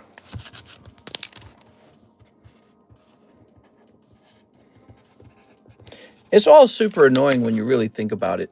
Like, I don't like that this guy got into Pokemon, probably made a bunch of money, and now he's making an exit from Pokemon. Like, tell me how he's any different from the collectibles guru. He's not. He's the same guy. He's not really in it to stay in it. He's just in it to make money off of it and leave. And it's like, man, that's so crappy. I might hop in for some Korean packs. How do we get our cards shipped to us? Hey, what's up, Mr. Phoenix? If you're wondering how to ship your cards, let's see. Here is an email where you can give me, you can always use this email to give me your shipping address. So there's two ways to buy in the stream, guys. You can either use the website or you can use our description from the live stream where we have our ZELLE listed, our VENMO, our Cash App, our PayPal, and just send us the correct amount for what you want to open. Then when it's time to ship, you send $9 for shipping. So we keep your stuff over here until you order shipping. That's how it works. We do that for combined shipping because you might buy a little bit today, a little bit tomorrow, a little bit next week. So you store your stuff here until you're ready to ship. We've been doing this for 6 long years. Tonight's a little bit of a slow night. Maybe it's the timing, first of the month, January 1st holiday, I don't know. But we've had a very, very, very busy week, so it's been a good week. Let me go ahead and jump back over here. We gotta get a box of Oshinoko shipped out, huh? We sold a box of Oshinoko on eBay, on Feebay. All right, let's see. We are eating through our Weiss boxes. I don't know if you guys knew that, but we are actually getting out of a lot of our Weiss sets, whether we buy it up, open up here, or we open it on eBay. It's going. I'm going to say Oshi 2 box on the label, so I know what it's for. Okay. So yes, those boxes are slowly but surely going away. Our Weiss product is at an incredible low price. So you can enjoy it at the lowest possible price and still know it came out of nice sealed cases because that's the only way we source them. And that's because it's all older Weiss product. I'm ready for fresh, new Weiss product. Here's another break. Here's a booster pack break. There's one person in here, the pack split. Eric Rodriguez is in here. We got to say one on this. There it is. So this is for one-piece buyers. It's a Mancherry, or however you say her name. 15, 1, and 2, same price, 9.5. Maybe you cross-grade it into a 10. I don't know. It's a fresh card. I didn't handle it, so I don't know why they gave it a 9.5. This card got as low as an 8. It's from the XY year. It's a lovely card, the Fennekin. Can you remind me how international shipping works? Like pricing. Well, up to a certain point, it's going to cost you about $40 to ship. After that point, it's going to cost $80, or we just split it into 2 shipments of 40. So basically, you get up to 2 pounds. That's U.S. pounds. So we use a different system for weighing, you know. We don't use the metric system or whatever it's called. But it's 2 U.S. pounds, 16 ounces times 2. And it's a decent amount. So you get a decent amount before you have to ship. It's like this fat bag and maybe like a fat stack of slabs like this. This would be about 40 bucks. I think that's still under 2 or just around 2. But yeah, you'll be able to ship that much for just 40 bucks. So sometimes if you're international, sometimes the trick is to do a couple of these things. Drop your hollows, drop your junk, and then try to get all the way up to 2 pounds and then boom, ship at 40. Ship for 40 at 2 pounds. And that's how you kind of optimize it. You don't want to keep any junk over here because if you ship your junk, you're really paying a premium to ship heavy, junky cards. So get rid of your junk if you can and keep the good ones. And you can even spend time cross-grading and you can keep your cards over here for a long time too. When it comes to international buyers, if you're international and you want to renew how long your stuff has been over here, you can do that. So you can say, hey, I'm international and I'd like you to refresh the date on my bag. We'll do that for free for international buyers. You just have to show up and ask for it. For domestic buyers in the United States, as your bag approaches 1 year, it's going to cost $5 to refresh the date on your bag. We do that to kind of pressure people into shipping. Used to be the case, sometimes big buyers would leave their stuff over here for like multiple years. And it was like, whew, it was bad. I mean, they could fill up a whole alphabetical like shelf by themselves. They just keep everything over here forever. And it's just like, oh no, dude. I mean, you can let 1 or 2 people do that. You can't let everybody do that. It was a problem. BGS display. These are all eBay sales. We make some sales on eBay. Did you know that? I had a class stream. Yo, damn, I missed the stream. You had a class. Can you remind me how international shipping works? Hey, what's up, Mr. Reynaldo Ray? What's up, Cactar Queen? I might hop in for some Korean packs. Any coupons? Okay, I read all those messages. I'll make sure I read all your messages. One more label. This one is for a Shellos. Okay, so we sold a Shellos. Let's see it real fast. It's a cute looking card.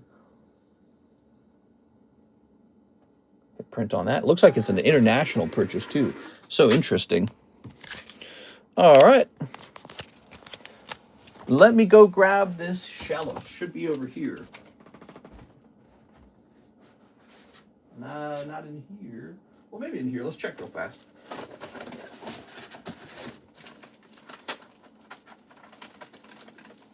Not in here. Maybe in here. Wasn't there somebody who liked Spiro? I don't remember. All right. Not this. Ah, there it is.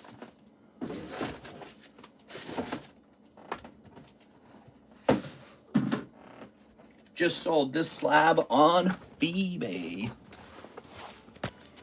Boop. If it's very slow, can we check how mine might be to send? I have slabs and cards. I can look at the cards, but I'm not willing to get the slabs out. Let me put all slabs listed on discard, not on the website. Well, there's no slabs on the website at all. No slabs on the website at all. We are. All right. Oh, wow, my knee. I gotta be careful now. Getting older, man. All right, where we? Oh, did I? Oh, there it is. I was gonna say, where did the label go? All right, we got the label. Pop this in here. Perfect. All right. Good. That goes down to Miss Alexis. All right. Cactuar Queen. Here it is. Oh. So your bags are relatively light. You got a couple cards in here. They're nice. I don't know. How many slabs do you got? You don't need to know which slabs you have, just how many you got. That'll tell you how heavy it is. Your bag's not heavy, though, so you're good.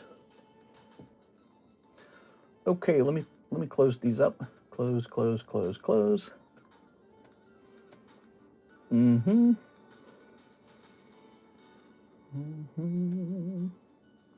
We're hitting refresh on the website. Wow, what a slow day, huh? Really slow. That's good, Cactuar Queen. Happy New Year to you. Well, since we have some free time, it's time to pick out the first time order card. We need to get this going.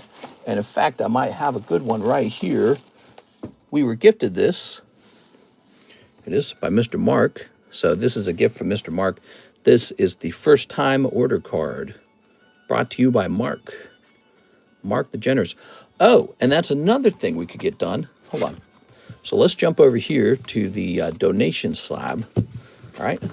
Oops. Trying to get all our chores done here, guys. So there's our scoreboard for December. Just peep the Discord page. It's going to send an order in 1 second. Nice, dude. All right. So pull up my calculator. Let's see. So I donated only 150 this month. That's because everyone else donated so much I didn't need to. Luke did 10. Jimmy Torres did 40. Archie Bushemin did 5. Brett Love is listed here but doesn't have a price next to his name. I will assume he gave like 40. That sounds like a kind of donation he would make. Miguel gave 4. Isaac Thomas gave 60. Jack Woodworth gave 10. Andy Dirksen gave 50. Edwin Delsed gave 25. Mark J. Valerian gave 945, which makes me nervous. That's like too much. It's not sustainable. Here's Ivan Rodriguez, 79. Here's Shahir, gave 35. NHCC gave 141. That's pretty big. Oscar gave 70. That's pretty big. Jacob Chickering gave 25. And even Mr. Jaded gave $20. Comes out to $1,709. Okay.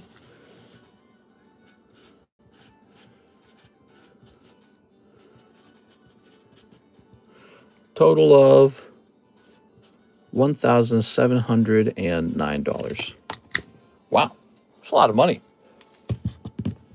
Okay, market card giveaway. Just looked at the 1990 Playboy Trump was on the front of lot of Bush back then. You actually went through the magazine. You looked at the naked women. Different times, man. Different times. All right. That's funny as hell, dude. Let's jump in here. You want to know what that magazine had, huh? You want to know the goods. Okay. I wonder if you're on the front of a magazine, do you read it? I guess he probably read it. He's like, that's a good Bush. Let's see. We're going to go to, where is it? Donation score, right? Ah, there it is. Hard to find it. It looks like, whoa, the total for November was 4,066. Crazy. The October total was 1,900 almost. 1.6, 1.4. And we didn't add those two. Wow. So that's going to be December.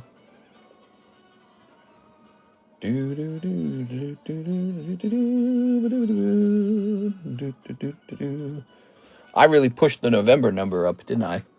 So that was mostly me, I think, in the November giveaway, doing our 100,000 follower giveaway.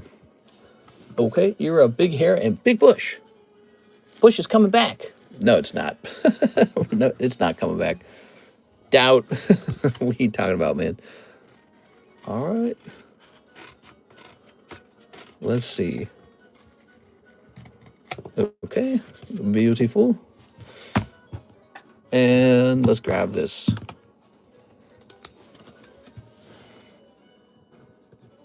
January 2026. Whoa. Donation score. There we have. The list is ready. These are cool, man. So if we did about $1,700 a month on average, because, if Mark wasn't donating so much, I would step up and donate more myself, times 12. So if that was our average, we would be donating $20,000 a year back to the audience. That's powerful. It's a lot. It's generous. All right, it's a lot of money, guys. That's almost like someone's income. Not quite, but maybe like a part-time job. Sent a small order, says AOG. Oh, yeah. Mr. AOG keeping us alive over here. What do we got going on, Mr. AOG? We're going to hit refresh, first of all. On the front of the magazine, it has him saying in quotes, nice magazine, want to sell it. Here's Alex Garcia. 2 English EB1s. Ooh, EB1s, you say. That's a big order, actually. So where do I keep the open EB1s? I know we've got a sealed one that we're getting ready to hand out. I don't even see it. We must have an open box of it. We must. Man, are those boxes full of slabs? Do I have 2 boxes full of slabs over here? What is this? Oh, yeah, I've got 2 boxes and they still got slabs in them. Oh, there's the EB1. It's hard to see. Shouldn't be so far back here, in my opinion. All right, there it is. He wanted 2 of them? Oh, yeah. 2 EB1s. Now, we also have a booster box break for these EB1s. Here it is, the box break for EB1. It's 1 in 21 odds. It's a big one. Not cheap. It's a big one. Look up the thing I said on Discord earlier. What'd you say? Oh, are you trying to do a Google search? Okay, it just says that if silver hits $80 an ounce, it means there's a lot of demand for it, and there's maybe geopolitical uncertainty. I mean, that's true. All right, this has been true ever since Russia invaded Ukraine. Alex Garcia. Thanks so much, man. Let's see what we got. Ooh. Ooh. Very nice. Here's the thing. You got to be careful, because right now, silver could be overvalued because everyone's thinking the same thing. And if Ukraine and Russia, if their war just kind of fizzles out and they go, all right, let's end it, and the markets stabilize a little bit, silver's overvalued. That's what's going to happen. Here are Miss Wednesday. The time to buy silver was yesterday. The question is, do you buy silver tomorrow? That's the question. Yeah, it's already happened. It's already doubled. And I'm not super confident on it. I'm not. I think I'd rather like pay down a debt or something, you know, because that's another way to be prepared for a market drop. There it is. No, silver is in everything and undermined. Undermined? Alex Garcia. Mr. Alex. Ugh. Yeah, but that just means they can go back to mining it now. I was saying that in another stream. I was saying when the price goes up to a certain point, yeah, does it make manufacturing goods with silver in it more expensive? Sure. But it also means that now it's profitable to go mine it. So they're going to go make more silver. That's what they're going to do as a result. Mr. Alex, fresh bag? Oh, yeah. Selling my silver and buying Pokemons. Here it is. I mean, if silver goes up higher, you'll regret it. But I would say, you know, to expect it to double again, I think would be... it's like the meme stocks. You know, they hit a high point and then they reverse. It's just how it works. You got to be careful with it. This might be the high point. Alex Garcia. Silver is not like Pokemon cards. Pokemon cards are like hoarded. They're not used in any industry. They're not. That's the whole point of them. They're not like an industrial good. No one's going to print more first edition PSA 10 Charizards from 1999. It's like a cultural thing. And so they're a totally different ballgame. Silver, you can extract more silver out of the earth. It's possible to do that. You didn't actually look it up, did you? It basically says, basically, hell is coming on mine. If anyone wants to offload some silver, I'm always interested. I have 70 Pokemon card. What? That's a lot of Pokemon card. Canada just pledged another 2.5 billion to Ukraine. Nate, where does Canada have 2.5 billion just laying around instead of giving it to its own people? That's the thing. You're doing war socialism. America's doing war socialism. If Ukraine did not build up a proper defense against Russia, Russia gets to have Ukraine. Those are the rules. People don't accept this. They don't believe it. They go, no. We'll fight the war for them. If you fight Ukraine's war for them, every country that is also at risk will also expect you to fight the war for them. That's how it will work. The rich countries will just have sort of like a puppet country. Ukraine's just a puppet country. And, you know, you're doing your little shadow war. And Ukraine's not going to buy its own military because you're going to pay for it. So it's about understanding the rules of the world. It's like, do you want to do war socialism or not? Ukraine loses. Ukraine was not paying us for defense. We're just giving them money. They could have paid us for defense. They could have said, hey, plant a whole bunch of your shit over here. Same with the Taiwan. It's the same deal. If they cannot fight off China, China wins. It's just how it is. And, you know, people don't like to accept those ideas. I think they struggle with those ideas. It's like it's just this reality. You can't stop the soldiers. We don't have that money. They're printing to devalue our currency. Yeah, it sucks, man. I don't think you're taking the metal thing seriously enough. It's a big deal. Okay, so that's what you really mean to say, Mr. Rust. That's what you've been trying to say. And what you're saying is that you have a belief that the silver's going to be like a meme stock, that it's going to shoot to the moon. That could be true. I mean, you saw that happen with all kinds of companies, cryptos, but in the long run, they're just going to mine more of it. That really is the long run. They're going to mine more of it. And if silver becomes too expensive, they're just going to use a different alloy, a different metal, or a different chemical or different system to build a product or a good. So that's what's going to happen over time. Joseph Valente, 1 box of Japanese Mega Dream, 1 pack of Evolving Skies, 1 pack of XY Evolutions. Happy New Year. Hey, what's up, Mr. Joseph? That's a big $270 order, everybody. Let's get it. All right. Like solar panels are made out of silver, right? I think solar panels have some silver in them. Well, then we're just not going to do as many solar panels. That's what's going to happen, you know? So, box of Mega Dream, pack of Evolving Skies, the demand for those items will fall. And then the demand for silver will fall because the company will say, oh, that got really expensive and nobody wants it anymore. Hey, look at these. We were selling these one-piece packs for $54 the other day. We also had this bad boy. Nobody bought it, though. This is a guaranteed first print wave Burning Shadows pack. It's got a ridiculous price on it. I guess I didn't want to sell it for too cheap. All right, let's put that all back there. Now, we want Evolving Skies and XY Evolutions. Here's the XY Evolutions. And the Evolving Skies is way over here. Wait.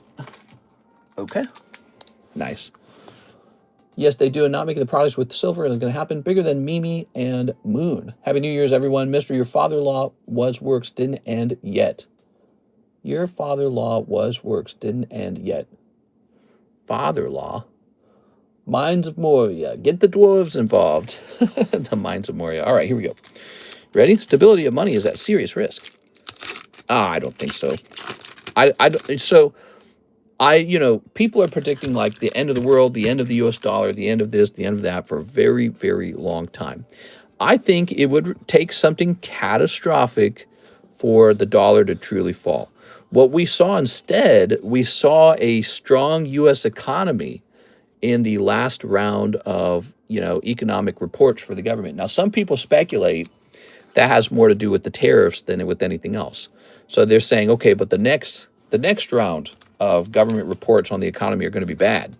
Maybe they're right. We'll find out. But as of right now, it looks like GDP was good. People are spending money. People are, they're spending money. They're having a good time. And, it doesn't look like a collapse at the moment. You really need an actual financial collapse. A shortage of silver is just a subject to be solved with mining. That's the way I see it. You're just going to find out that now that silver's more valuable, companies that produce silver goods, they will have to sell their goods at a higher price because it costs a little more. So silver's like double, right? And you need a certain amount of silver. That means the cost of the silver portion of your product is double. Let's say it's like a component in an electronics. Well, that doesn't make it the whole value of the electronics.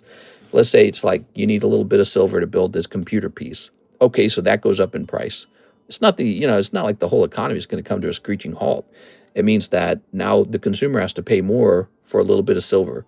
And that's good for silver hodlers, but it doesn't necessarily mean silver is going to go triple, quadruple, and just keep doubling every 2 weeks. You know what I mean?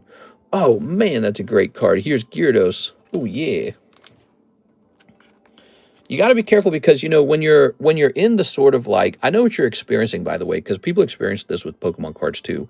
When you're in the sort of like heat of the moment, you get these beliefs and feelings about the market where it's like, this market's about to explode, it's about to go to the moon, it's about to shoot off 10 times, 20 times. And you get into this sort of like resource gathering feeling where it's like, hey, I need to go get as much of this as possible. And, so it sounds like you've got that for silver right now. My personal feelings on silver are a bit more, what would be the word? Subdued, perhaps. Sort of like, yeah, they went up. They're caught up with other assets now. That's good. And silver does have some industrial uses, not just jewelry uses, but actually industrial uses. And with the price doubling, they're going to start mining more of it. So that was my personal feelings. Here it is. Here's Drowsy. Here's Electabuzz. Here's Vulpix. Here's Sandshrew. Here's Onyx. Ooh, yeah. What's your favorite set? I have a lot of cards I really like. Just depends on what I'm opening. Silver and computer board, solar panel, weapon of mass destruction, technology. People have been saying it's undervalued for years. Well, yeah, that's actually a clue right there. People have been saying for years that it's undervalued because it never goes up in value. It's been an asset that does not perform well for a while, and now it just suddenly performed well.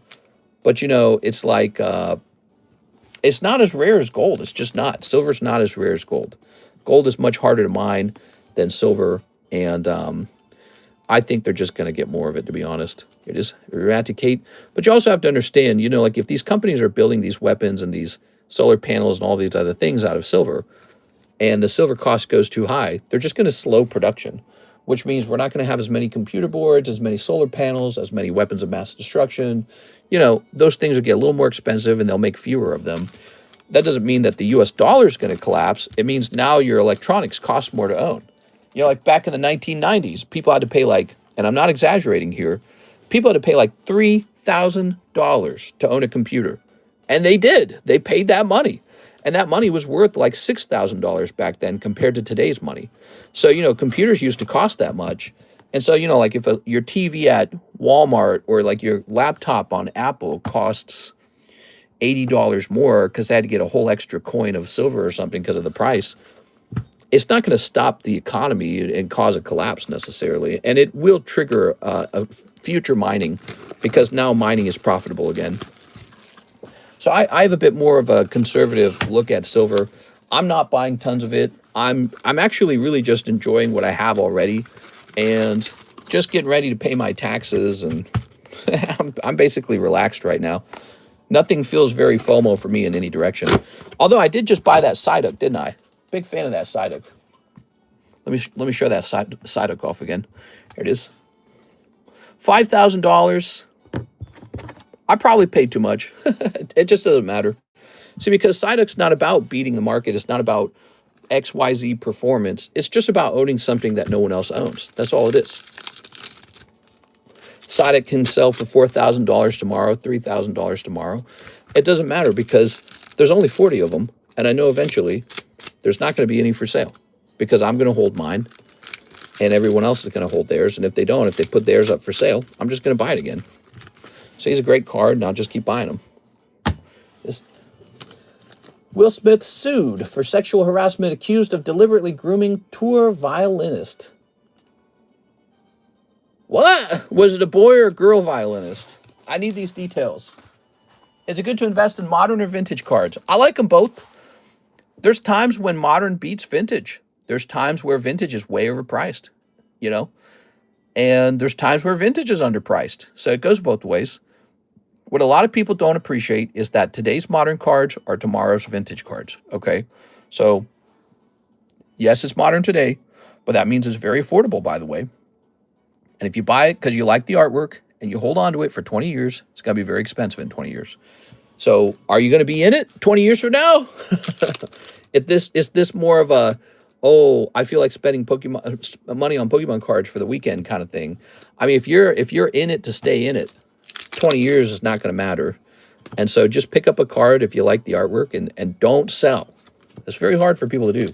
Most people give up and they sell. And I've done well because I don't do that. Here's Obstagoon. Oh, yeah. Ukraine is still building a $1 billion ski resort. Yeah, I mean, I guess if you think about it, they got to keep money. They got to keep their economy going, man. You know? If they're building a ski resort for tourism and for all the other good stuff, they got to get some way to make money.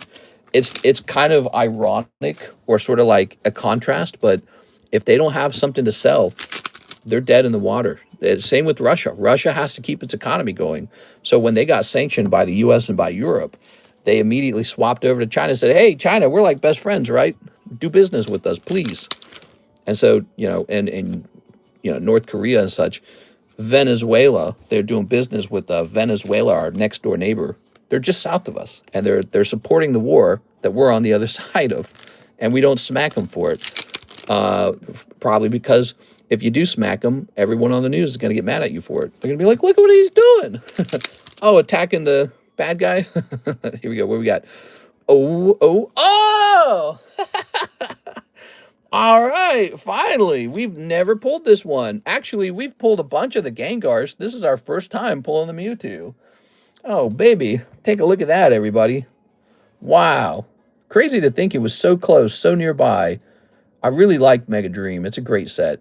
I'm going to hold on to a couple cases of the Japanese set of this because it's so nice. Wow. This obviously was meant to go into the glory of Team Rocket, and they didn't. It makes me mad. Let's see. Let's go skiing with Pikachu in Ukraine. Yeah, that's how it usually works, mister. The United States does not even have the ability to process minerals. We send it to China, and they send it back, and China says they're done exporting too.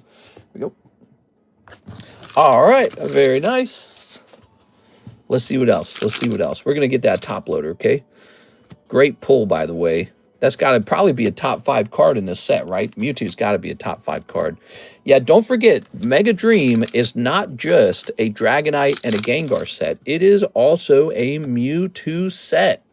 This set is great. If you haven't opened up Mega Dream, you might want to consider opening some soon because by the time it's next year, there's going to cost double. It's going to go up in price for sure. It is? All right. Thank you, Joseph Valenti. Mr. Joseph. Did he say he already had a bag? He said Happy New Year's in that order. That was a $270 order, and I think he did very well with it. Let's grab one of these. Ooh-wee. Ooh-wee. Mr. Poopy Butthole. Here's this beautiful Mewtwo. Oops. Man, if you don't like Mewtwo, make me a trade on it, because I like Mewtwo, okay? So I'll put this in here. All right. So there you go, Mr. Joseph. Put that back, and we'll pop this. So those are your holos and your EXs. You can trade those in toward the trade slab if you ever want to. If you're not interested in them going into your bag. The current trade slab is Slitherwing. All right. And let's go looking for your bag. Did he say he has a bag? He didn't say he has a bag. I was watching. There we go. That's probably a clip there. I really liked that. I don't know if it... I don't think we've ever pulled that one before. Here it is. Joseph Valente. No, I like Mewtwo. Everybody likes Mewtwo. He's a cool one. Let's get this into your bag, man. We are. Congratulations, by the way. There we go. There we go. Yeah, that is a card that no one had pulled yet. You just pulled it for the first time. So that might be a clip. Do you think Mega Dream or Ascended Heroes will do better long term? Well, I mean, the English version will also do well. They'll both do well. There's no problem with Ascended Heroes. But, you know, obviously the Japanese version is going to be very popular, too, for the same reason, for the same card. All right, let's head up to... Boop, boop, boop, boop, boop, boop, boop, boop. It's called the Clips channel. Stream Clips.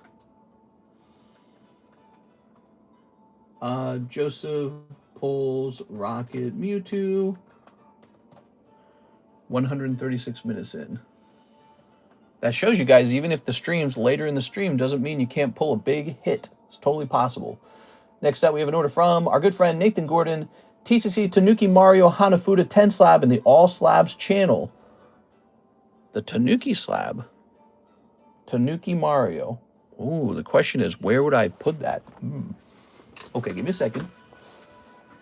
Well, first, let's go locate it in the All Slabs channel and mark it as sold. Okay, give me a moment here. Oh, brother. There's a lot of slabs in here. We're going to have to start splitting up the also. Oh, there it is. Found it pretty quickly. All right, Tanuki Mario. Sold. That's a cool one, man. And it was only $30. I can see why you bought it. Really, it's not an expensive card. You're not selling the farm to buy it. It's a nice little card. Here he is. All right. So we don't have the same technology as PSA to get the card inside to sit perfectly still. So if he like goes to a corner or the bottom, just kind of knock him around a little bit, and he'll you can get him to adjust bit by bit. That's kind of how he works. All right, I'll get your name on the back. Thanks, man. That's Nathan Gordon, everybody. Okay. That was a cool card, but it took a second to understand what I was looking at. Tanuki Mario. Now, then he wants to slab away the TCC Charizard 10 in the consignment channel. Ooh, consignment. All right, consignment Charizard. Let's take a quick look. Not a lot of those Cardconomist slabs anymore because we're not making them anymore. But we could in the future. There it is. All right. So this is going to say Charizard consigned. Oh, let's say slab awayed. Now let's go find it. Which card is it? That's a Jimmy card. Now Jimmer. So let's go find him. Okay. Put that there. The ETB with the Charmander is cool.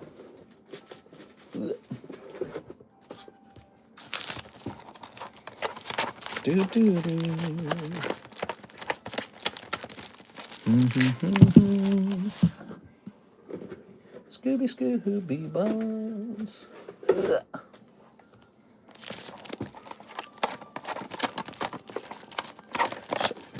Whoa. I don't know if you guys noticed, but the McDonald's Pikachu went up in price slightly. McDonald's Pikachu got a little more expensive than he was the other day when I bought a couple. Like $10 more expensive. It's not a big change. Here it is. That took a while to find. All right, Charizard SAR. Nice choice. It would be Charizard who sells. You know, Charizard always sells, guys. You almost can't go wrong with Charizard. Okay. Couldn't pass up the 10 Mario Hanafuda for that price. Yeah, just $30. Normally probably around $50 to $60. The reason he was so cheap, he's an abandoned Cardconomist slab, and those tend to be cheaper on purpose. We keep them a little cheaper. There it is. I think if I was selling them at full price, I'd feel guilty or something. Selling my own, you know, selling my own label doesn't feel like it's even allowed. I don't know, it's weird. All right, so that's going toward you, Mr. Nathan Gordon. New slab away. You know, it's time to do repos on older slab aways. Freaking snowing again. The worst roads I ever drove on when I drove your state of Missouri when it was freezing rain. Chocolate rain. Let's see. Slab away under the ends. We are going to say January 26, Nathan Gordon. And it's going to be TCC 10, Korean Charizard 151, with the price tag of $210 on it. Now, we also put Jimmy down. All right, 210, and I'm guessing you sent 40 for it. Is that right? Yeah, you did. Okay. So that means 190 remains. Boom. All right. 190 remains on the card. Thank you very much. Hey. That is Mr. Card Eduardo V. Poor abandoned children. What? All right. If you guys want your cards sold on this table, you can contact me on Discord and show me what you'd like to sell. Alex Garcia, 2 more English EV1s. Ooh, going deep on the EV1s. I like it. So, here they are. Good luck, Mr. Alex. So Alex going a little bit deeper tonight. Sleep. All right.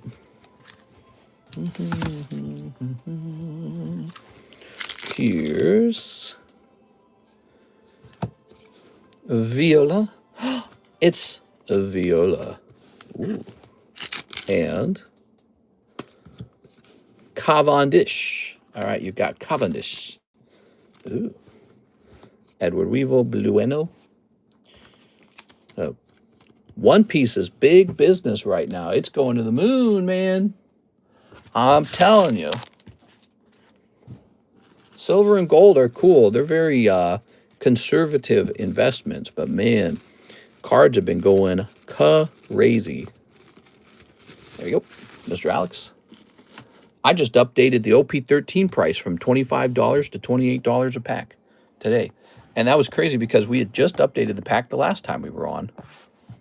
Look at this card. For those of you who joined a little later, we found this was an abandoned card. Not abandoned, I'm sorry. It was a slab away that got canceled by Mr. Gargoyle. And so I used the word abandoned, but that's not the right word. But look at that. He had it for $850 originally, and now it's worth, last sold, $4,400. You should have paid it off. Silver doesn't do that.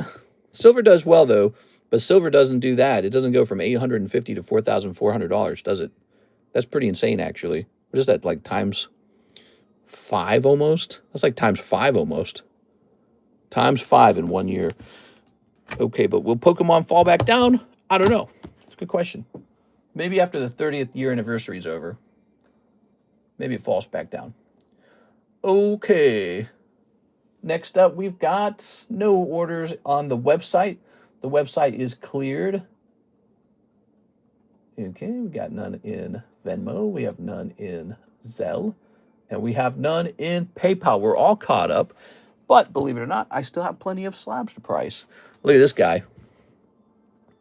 We got to show this to Mr. CS Man. This is the reason to open up Roaring Skies right here, guys. Look at that Roaring Skies Rayquaza. Holy, dude. Isn't that card insane? That's a really pretty card. Oops. I just saw where China is running out of silver. Wouldn't 10% be amazing? Poor abandoned children. The time I'm not going to wait a year to ship 20 slabs and 2 EDBs of Ross. This time, yeah, you're funny, dude.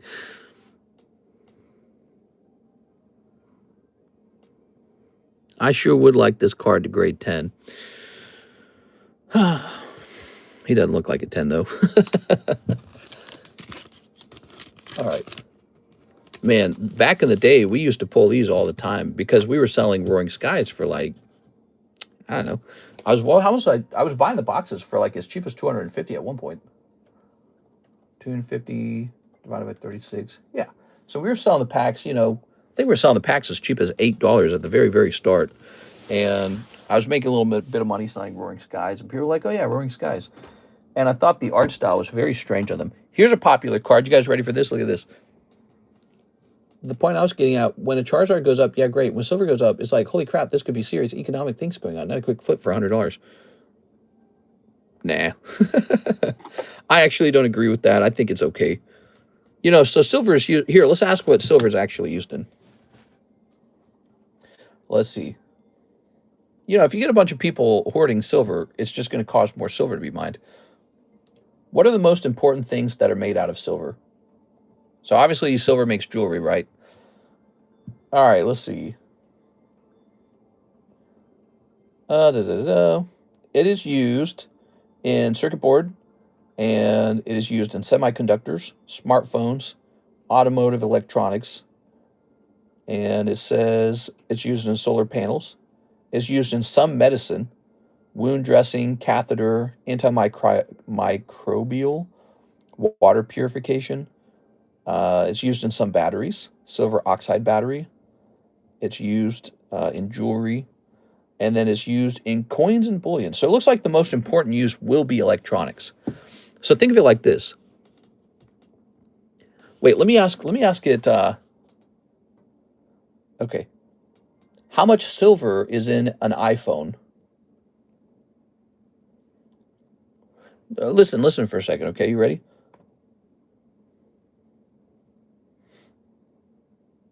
It's calculating. Okay, so an iPhone has 0.25 to 0.35 grams of silver. Okay, so how much does that cost if silver was $35 an ounce? And how much does that cost if silver was $90 an ounce? I don't know how it converts into grams, but I'm sure it's really easy. Okay, you ready? Okay, so at $35 an ounce, a gram or whatever, the 0.25 grams is 39 cents. At $90, it's an extra dollar. Did you catch that? So your iPhone goes up by like $1, bro. It's not that big a deal. Even at $90 an ounce of silver, the silver content in an iPhone remains under $1 per device. From a manufacturing standpoint, silver price increases are not a consumer price driver. Demand from electronics is highly priced inelastic. Manufacturers will not meaningfully reduce silver usage due to price alone. This is why rising silver prices tend to reduce investor supply before they reduce industrial demand, which is an important dynamic if you're analyzing silver as a commodity, blah, blah, blah, blah, blah.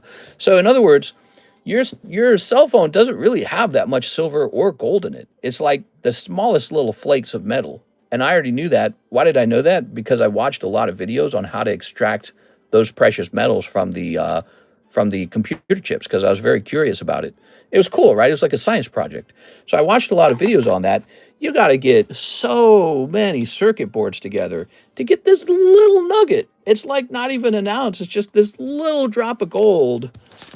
They don't put a lot of silver and gold in your electronics. It's just, they can produce, it's probably not the choke point for the production of those products. There's probably some other rare earth mineral that's more important. And so, you know, if some guy on YouTube's been telling you, like, it's the end of the world because, you know, silver's double or something now, or it's going to triple at some point, it really won't change your electronic devices that much. Solar panels, you don't have to buy a solar panel. We can just do oil and nuclear. Solar is almost like a worse energy option. Jewelry, just don't buy as much of it. Bullion, if you want to buy bullion, you can buy bullion because that's more like an investor strategy. And then there's batteries, I guess. So, you know, it listed a couple things, but to be honest, none of those are really going to affect my life that much. Maybe the electronics. So, okay, so my cell phone goes up in price a little bit. It's not going to stop me from buying it. You know, like I was saying, back in the 1990s, a computer cost $3,000. People still bought them. They bought them. And now they're very cheap. And we can afford for the price of a computer to be a little bit more expensive. It won't change much. I bet you silver's not the choke point for manufacturing. I bet it's something else. Time, space, distortion. PSA 10. So this is my feelings on it.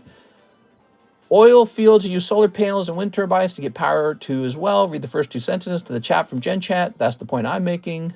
Read the first 2 sentences to the chat from the general chat. I thought I did read it.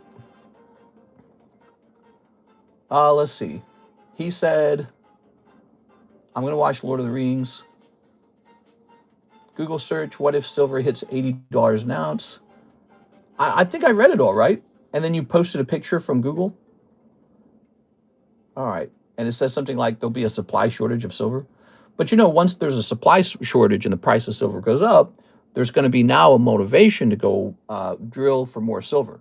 So there will be more silver production. Silver production will go up. All right, let's go ahead and hit cheapest price on these. What's the cheapest price on these bad boys? All right, we want a 10. Yes.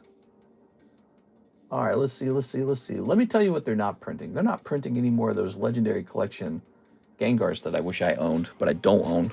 So I cry every night because I didn't buy it when it was $10,000 and I easily could have bought it, but I didn't because I was dumb.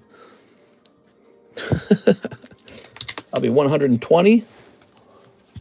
Okay. Let's see. There's a type of silver only found in China, and it's special. It's the type of silver. Silver and gold. You'll have to do what Chinaman says. No! All right, he can have Taiwan. Boy, they want Taiwan so bad, dude. They want Taiwan really bad. Javier Arroyo, what's up, Mr. 2 Prismatic Evolutions, 1 Live Custom, 5 Hollow Shuffles. You got it, baby. All right, we got 1 Prismatic. And now we need more Prismatic. Let's see. It is time for me to go get some fresh Prismatic. Are you guys ready? I gotta leave the room for this. I'll be right back.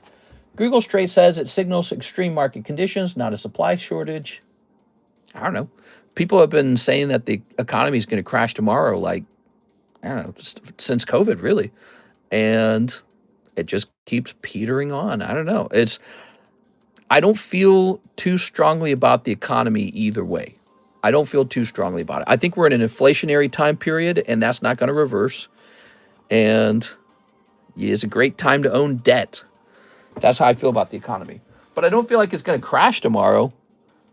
It could crash tomorrow if something really bad happened. All right, I'll be back.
All right, I had to open some of those premium collection boxes for these because we are out of booster bundles.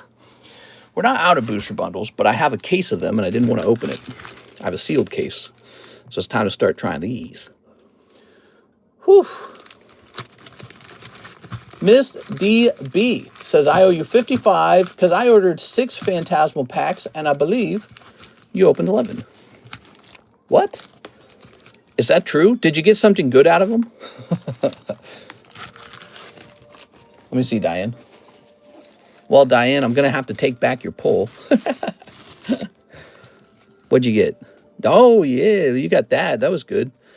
All right, so you did good on the Pikachu, but the actual Phantasmal was not good. I remember this. Tell you what, what's the normal price on them? Since you're doing a good deed, you want to do half the value? So let's see. What is it? You said 55. What if you sent me like 27? Would that make you feel good? That'd make me feel good. I appreciate you coming forward about it. Diane just does the right thing to do because she does the right thing. See? That makes her a good person. So there's this. I'll do half the price since you're correcting it. Diane says, okay, thanks. Sweet. All right. Here's our prismatics for a little while. Boy, prismatics are popular, man. They're one to watch. Sales on my channel would suggest prismatic is a top set. There we go. Lovely. Okay. Going bowling tomorrow. Kind of excited because I haven't done it in a long time. What? You're crazy, man. You haven't gone bowling? Dude, every time I go bowling, I get wrecked. I do like the spin. Do you guys spin the ball or do you guys go straight down the lane? I do the spin like a pro and fail to strike any pins. Nah, I get my ass kicked in bowling. My dad was really good at bowling for some reason. Here's Whimsicott. She got that Mega Dream Pikachu. Yeah, she did well on that. Here's Lopunny. You got Lopunny. Kind of Pokemon, Batman. All right. Did CSman pull anything from his order? Yeah, he got an alternative art Venusaur, SAR. So, yeah, it's SAR. And he also pulled a reverse holo Gengar and an SR Charizard. So it wasn't too bad. It wasn't like, it wasn't like screamingly hot, but it was not bad at all. I actually have my own ball. Oh, nice. No Joker, no. Oh, that's from the quote.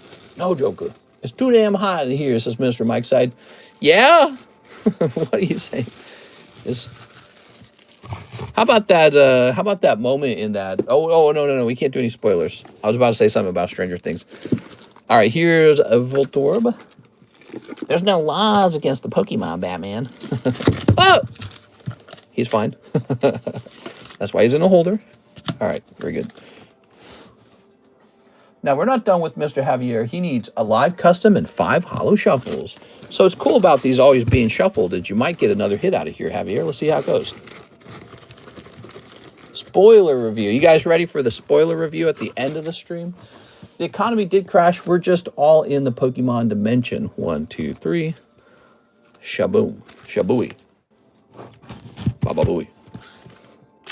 All right, you're getting 1 knackle stack this time. The stack. Okay. Poke Shuffles, 5 of those. But I can spoil. It would be fun to do a spoiler review. Maybe I need to do a separate video. We got a 1, 2, 3. 1, 2, 3, 4, 5. Good luck. Okay.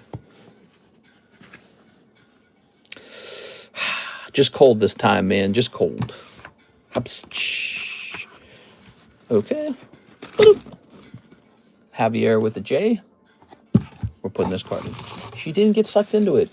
Yeah, I don't know, dude. You know where the explosion took place?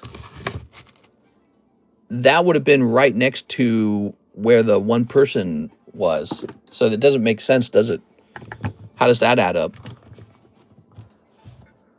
All right, thank you so much. Mr. Javier, you shouldn't have. She didn't get sucked into it. Chunky says, shh. I can't believe they had like a completely nude sex scene between Will and Mike. That's crazy. Fully nude. Bare butt naked nude. Zachary M. Sticks, box of PRB2. Ooh. Ooh. Oh, here's a box. All right. Very nice. All right. Well, where did she go? Doesn't matter. There we go. Throwing this away. Oh. Oh. Let's start snipping. You ready for the snips? One, 2, and 3. Haha. All right. Grief is like that. You truly start fantasizing stuff to cope with pain. Yeah, for example, when I opened up that Aquapolis pack and lost $1,000 instantly, I immediately started imagining, what if I'd pulled a good one?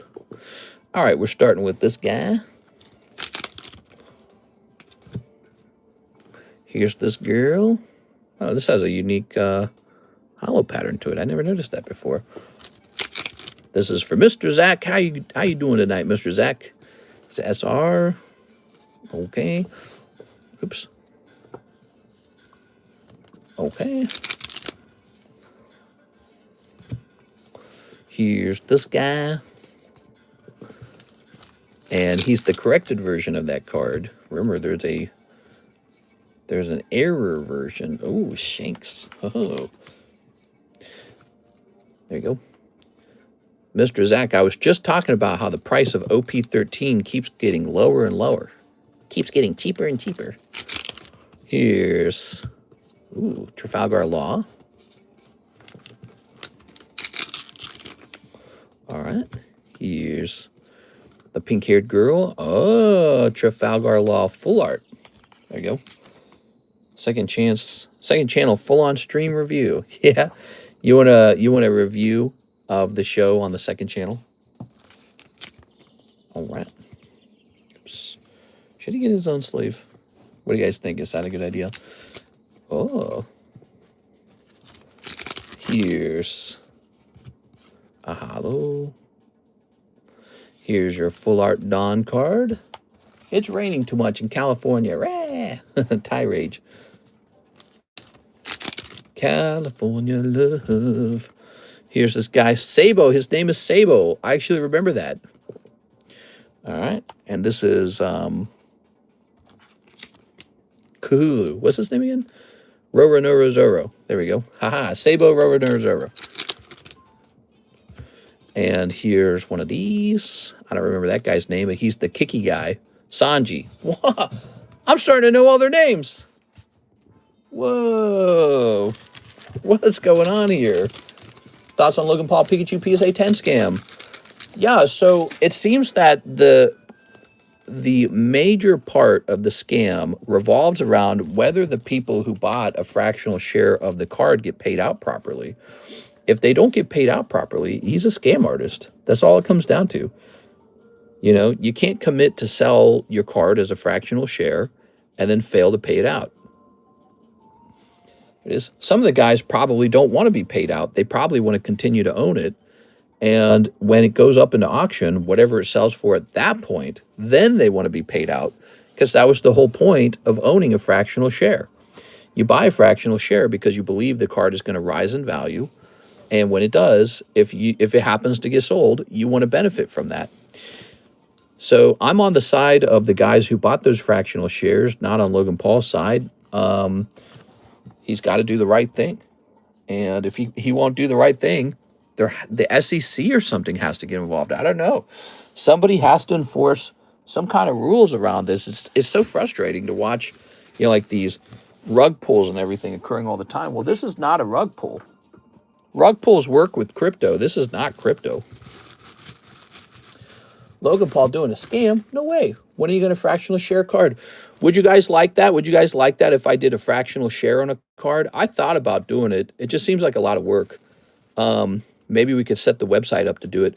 But, you know, it's tricky because I think they filed like for their fractional shares to be considered like a real SEC acknowledged, what do they call that? It's like a true asset. A security, I believe is the term. So you have to file with the SEC, And then the SEC says, all right, we'll let you treat your product as a security. And then there's certain rules involved, and we don't have anything like that. But it's funny because I could still offer a fractional share product. I could say, okay, here's, let's pick a cool one, right? Oops. Really low tech, right? Let's say this chart. Well, I want a good one. Where's my leg? Okay, here we go. So let's say we take this card, we fractional share it at 56,000.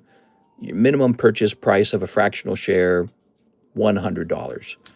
There should be like 560 then, right? So 560. I own all of them at the start, and you can start buying them at $100. Let me see. Make sure that's right. Divided by 100. Yeah, so we could issue 560 shares of this Charizard at $100 per share. You could buy one, and the rule is, if you ever wanted to trade your share, I just transfer names on an energy card or some crap like that. Now, the problem with the system like that is it requires me to stay alive. You can't, if I die, who's going to issue your shares out? So you're relying on me to be alive. It's like very low tech, but we could do it. Or we could do it with the cheaper card or something. And it could just be like a fun way to sort of like trade value on a legendary Charizard. So it could be a fun little thing. We just don't do that. We host breaks. I think breaks are a nice thing and they're simpler. But I thought about it. I thought about maybe hosting a fractional share card where the buy-in is $1,000, and every time you trade or sell a fraction, there's a administrative fee of $3 to have me move it over into the other person's name. And so I thought of it could be a continuous sort of like administrative fee, sort of like source of profit. But ultimately, I was like, this is really something that's meant to be handled by a website. And it's really meant to be handled by like a bank or like a proper thing, So their original idea of making the fractional share marketplace app or whatever they were trying to make, it's not a bad idea. It's just that it didn't do well. I don't know. People weren't into it. Maybe because the person pumping it and advertising isn't really into Pokemon. Logan Paul's not a true collector. I am. I'm not going anywhere. And then Pokemon crashed between 2023 and 2024. It crashed. So, every like scrappy-do business that has like a whole team of engineers to pay and a corporate structure to pay and an influencer to pay, they all went bankrupt because they're not making that much money. How much money do you think they're making selling fractional shares? Their income has to probably be administrative fees, right? So when you transfer your fractional share to somebody, they get a little cut. They get $20. I don't know. But, that wasn't obviously making enough money to justify the cost of having the app available on the App Store and the engineers who keep it working. And again, the managerial structure that has to be in place. And of course, you have to pay Logan to keep pumping your stupid app. I don't have any of those problems. So we could do fractional shares and have it be super low tech. I don't have to pay anybody. My administrative fees can be very low. I don't have any overhead. But so it didn't work for them. And then what happens to all the people? Are they just screwed out of their money? I don't know. Did he properly pay them back? Because apparently he claimed that he did. So I don't know exactly what happens. Oh, it's 7:08. Here's another order from Diane. Squared up. Thanks, Diane. You're the best. Thank you so much, Miss Diane. Diane, I'm going to treat that as a donation for January, in fact, because you could have been quiet and gotten away with that probably, and you came back and did the right thing. So I'm going to treat that like you gifted me $27. I really appreciate it. All right.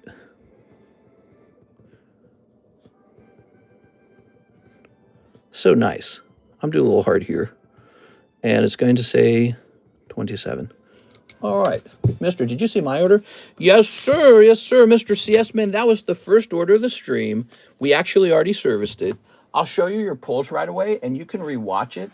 I kind of figured, I wasn't sure if you were going to make it to this stream, so I kind of figured you didn't want to wait 24 hours to see the results. Here you are. So we opened all 25 packs. You got a whole bunch of cool little hollows in here. Tons of hollows. Now, your pulls included this reverse hollow Gengar. This Gengar can be worth hundreds of dollars, so be careful with them. Here's Charizard. Lovely. It's a great card. And here's a Venusaur Altart. Beautiful Venusaur. He's got great centering. You also pulled this Ivysaur AR. I guess it's called AR, but he's a little off center, so he kind of sucks. And then a couple EX cards, and then a bunch more hollows, which I'm always open-minded to a trade on the hollows or anything else you really don't want, okay? There you go, Mr. CS Man. Thank you so much. That was a $500 order with Mr. CS Man. It was 25 packs of 151. You guys can rewatch that at the beginning of the stream. And we're ready for another order. If you ever wanted to end up doing that, let me just see real fast. I think I just got a ZELLE order from Mr. Edward B. Cornelio. He wants into the Astral Radiance box break. That is the fast-moving break right now. It's the Astral Radiance box break. All right, thank you, says Mr. Seisman. No, thank you, man. I'm glad you got an Altart in there. And the Gengar, since there's no Master Ball English version of the Gengar, the hollow and reverse hollow version of the Gengar should be where the money is on that Gengar. And I think it's harder to pull the reverse hollow than it is to pull the standard hollow. So this goes up to 7. So this is now halfway done. There's 7 spots remaining. Okay. Let's grab you a card. 25 packs. Let's see. Mr. Would a pristine CGC 10 be worth more than a PSA 10? In the past, yes. Nowadays, probably not. So, and the reason for that is because PSA upped their grading standard to basically be pristine. So the PSA 10 today is like the pristine 10. Back then, CGC pristine 10 meant it was held to a higher standard. But now, PSA's got basically the same standard. So PSA 10, pristine 10, they're interchangeable. Here's one case where that's not true, if you're really suave about it. When the cert number is 9 or lower, this would have been before the change in their grading standard. So if you had to compare a CGC pristine 10 versus PSA cert 9 or lower, I would say the pristine's most likely the higher quality card. But anything after, and this is why you guys subscribe, by the way, is for these conversations. Anything after cert 9, you know, once you get into cert 10, anything above that, they're about the same. So I would not pay a premium for a CGC pristine 10 compared to a PSA 10 of a higher cert. It is. Yeah, those certifications were a big deal. Not SIR. Steven, Altart, Q is empty. 151 is 20 per. Let's see. Hello, brother. It's the Q long today. Hey, what's up, Mr. Jonathan? If you send in an order right away, I'll get you in there. Oh, yeah. So here's this bounty bag. Let's get Diane into the bounty bag. I forgot about this. She pulled a Pikachu Altart right after the other bounty had finished. Here you go, Diane. You're the first one in here. For those of you who... Oh, and you get a spot in here, too. Goes CS Man. I'm not very good with these bounty spots. You guys got to help me out. All right. And we get one to Javier. He pulled a big card today. He pulled a half chase card. Should that count? I feel like it probably ought to. All right. What is that Tag 10 trainer card on the table? That's called the Time Space Distortion card. Every time I have one of these graded 10, it sells right away. Look at that beautiful cosmic holographic on it. It's from the year 2009, so this is vintage. It's from Diamond and Pearl, and it features the 3 legendaries on it. Very popular card. Yeah, I've graded this card a couple times. Sells every time like that. So it's right here in the middle, and I know some people are looking at it thinking, ooh, can I afford that? All right. So now we've got... to hit refresh. Wait, oh my gosh, I pulled an SAR. Holy cow. Yeah, the Venusaur is an Altart. You did, I consider that good. So it was a good round. The 151 Venusaur, Edward, I thought that was an AR and not an SAR. Yeah. What did you price the TCCG Rayquaza EX? That one has not been priced. He might end up being a giveaway. I'm looking at the English version, but they want 5,000. No! This is the Japanese version. He's cheaper. He's more, maybe more common or something. It would make sense that the English one is probably so expensive. You probably, it's probably harder to acquire. Mr. Jonas, he placed a big order, actually. He wants a Waifu Shuffle, a Metazoo Secret Shadow, a Crown Zenith. Okay, give me a moment here. A 151 Surprise. Oh, time for a new box of 151 Surprise, huh? 151 Surprise. A Rarity Collection. Okay, Rarity Collection. Rarity Collection. It's going to be over here. All right. Good. Rarity collection. Cryptozoic Rick and Morty. Yes. Rick and Morty. Ow. That Rayquaza EX would be a very cool giveaway. Oh, yeah, he'd be really nice. I agree. So these are all the packs you ordered. Now, let's also get you a Poke Shuffle. So tomorrow's Friday, isn't it? I believe Alexis is in tomorrow to do the shipping. Ready? Boom. Ah, just a cold one this time. 2 Crown Zenith. Oh, yeah, Crown Zenith. Right. Let me grab those. I was going to say, what's the expensive part of the order? It's these bad boys. You ordered 2 of them. There it is. All right, perfect. Ready? Let's start snipping.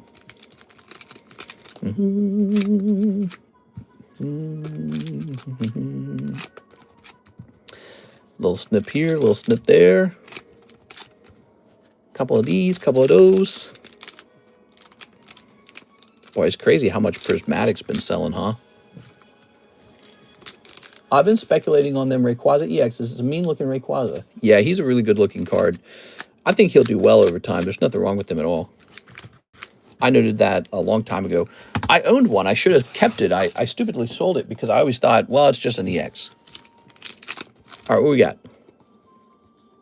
Ho-ho, Magmortar. Rawr. Jump on the one-piece break. One Piece is real. Here's Absol and Zacian. Oh, yeah. Absol, Zacian. Okay. Here, well, we talked about a lot today, man. I feel like we talked about a lot of subjects for a Thursday night. Here's, oh, you got a quarter-century rare called Lone Fire Blossom. All right, that's what people are looking for in these, are those quarter-century rares. Nice. And then over here, you got Secret Shadows. Now, don't show this to Alexandra. She'll get jealous if you pull the hit. That's Dark Allure. Happy New Year. Happy New Year, Miss Timmy. There we go. And then finally, Rick and Morty. By the way, for those of you just joining today, does the audio quality sound better? Does the camera quality look better? We're on the brand new iPhone. Your purchases helped me afford new equipment, by the way. This is called Alveoli Forest. I don't know what that means. That's from that episode with the body, right? All right. Morty Jr., that's a great episode. And You Don't Matter. You Don't Matter, Jerry. I know them hands are looking fantastic. Sounds and looks the same. That's good. That's good. That means that everything's working as planned. Under the influence. I noted when I was listening to a video on the phone, it was so much better. But most importantly, there's a trick with the phone now that it can do like a dual recording where I could actually put my faces into the shorts if I want to. Although I don't know how that's going to look, so we might play around with that first. Jump on the Astral Radiance. All right. Okay. Thank you so much, Mr. Jonas. What did we do with you, Jonas? Did you go into a box? You went into a box, didn't you? Yes, you did. You went into the Jonas box. Ooh. I was going to say something felt different from earlier, but I thought I was tripping. You are tripping. The color pops out more. You think so? All right, there we go. It is supposed to be a better camera, technically, so I don't know. We got new internet. We got a new cell phone. So we have invested into the setup, guys. All right. There is one more step, though. Miss Sarah Dusenberry, Happy New Year. I want to do a $100 credit giveaway. Really? Really? A $100 credit giveaway? Damn. Holy cow, man. I don't know what to think of that. Sometimes I can't believe it. Wait. Let's write this different. Okay, so let's grab another one of these. Okay, so it's going to say $100 credit from Sarah Dusen, baby. Holy, man. There we go. We've been missing you ever since the daytime stream, or the nighttime stream went away. That was really out of the blue, wasn't it? I just made a really tough decision. It's kind of like quitting a job almost. It's tough to do something like that. I made a really tough decision to turn the nighttime stream into a morning stream. We have a morning stream now. And now I go to sleep like a normal person. I go to sleep when the sun goes down. And when the sun comes up, I wake up. Whoa. All right, so that's $100 credit. Okay. Sarah, we're right at the end of this stream. Would you like me to run it throughout tomorrow too? Because this could really, for $100, we could run this for longer than just, 5 seconds into the end of this stream. Get a couple more people in there. Okay, we'll call that the Sarah giveaway. That's a big giveaway. Damn. Yeah, I missed the night stream because it was easiest for me, but I'm glad it's better for your health. I'm confident it's much healthier. Like, I'm getting so much undisturbed sleep. It's actually really crazy because it kind of shows you how bad it was before. I sleep in the daytime, and the neighbor would mow his lawn right next to my window, and it just wake me up. The sun would flash through the window sometimes. Somebody, like a big plane would fly over, like a helicopter or something. Somebody go by on their power boat because we're right by the water. It'd just be, I just wake up. And there's so much noise in the daytime. Maybe like the UPS man or something. Nighttime, there's no noise. You just sleep. So easy, actually. It's like it's the way it's meant to be, All right, let's set this up real fast. So much better. It's crazy. And it's like your body, it wants to wake up with the sun. Your body doesn't want to go to sleep when it's bright outside. So you have to trick your body by keeping the blinds shut really well. I have like these black curtains that cover the standard curtains. All right, 6 Phantasmals. Let's get it. 1 OP14 box and a Lord of the Rings Topps pack and shipping. 1, 2, 3, 4, 5, 6. Whoa. Sarah Dusenberry shipping round. Okay, an OP14 box, which we probably need a fresh one. Yes, we need a fresh box. And then also a Lord of the Rings Topps pack. Lord of the Rings. Star Wars. Twump. Where is it? Ah, there it is. Mr. wakes up with birds singing. Yeah, I'm like a Disney princess now. All right, we'll start here, and then we'll go get your OP14 box. But I got to tell you guys, it's already past 7, so we're all done now. So we got to wrap up now, okay, everybody? Snipping this. Sarah, did you have a lot of slabs? Yes. Snipping this. And snipping this bad boy.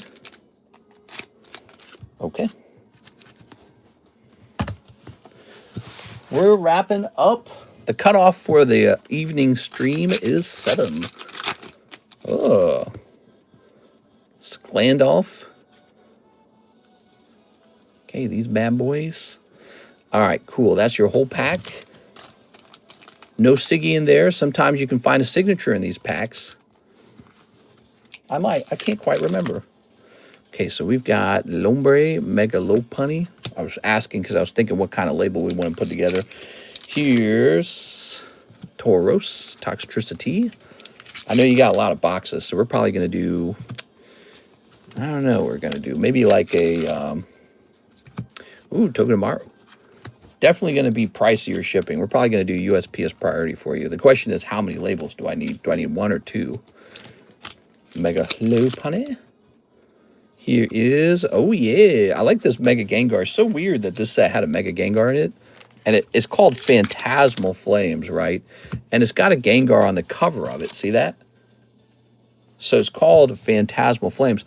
It almost seems like Altart Gengar was supposed to go into this set. And they decided at the last second, wait a second, let's pull that out and put it into its own set. Doesn't it feel kind of like they did that? Kind of like when they make a video game and they take a piece of the game out and turn it into DLC. All right, there we go. Here's this guy. He's looking old. Gandalf, have a rest. Ian McKellen, he's really, really old now. I don't think he's going to make it into any more Lord of the Rings shows. I put in an order, but I can wait till tomorrow if you're done. Let's see what it looks like. Box of Japanese Rocket, box of Mega Dream. That is a bit. Let me go grab the OP14 and everything else.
My knee's hurting. What did I do to my knee? Whew. All right. I had to open a new case. Put that there. Oops. Okay. He's already filmed the next Lord of the Rings movie. He's in Avengers Doomsday as Magneto. Really? Damn. Never mind. That guy's a busy bee. All right. How old is he? He got to be like 90, right?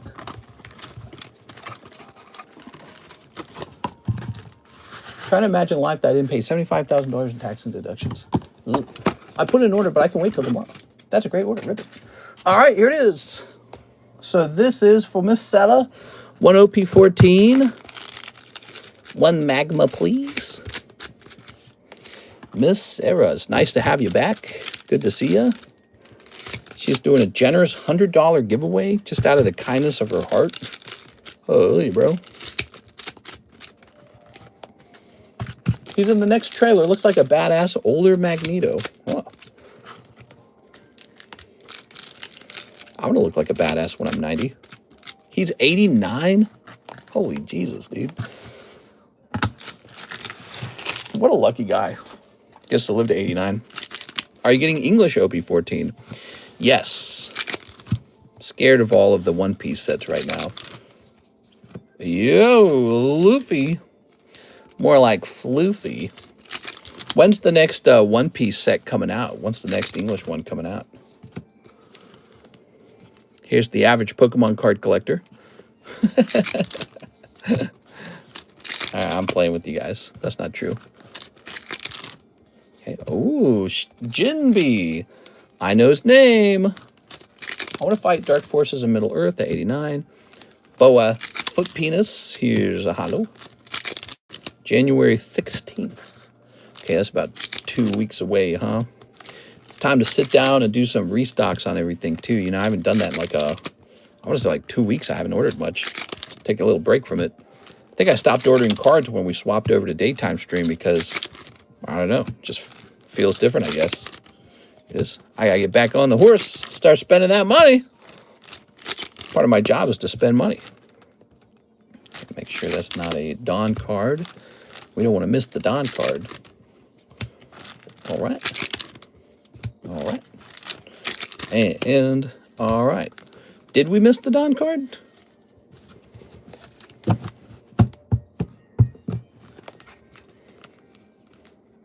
Aha.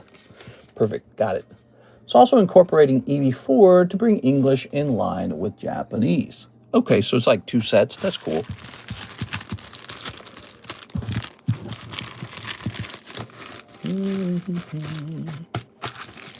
Tossing this away.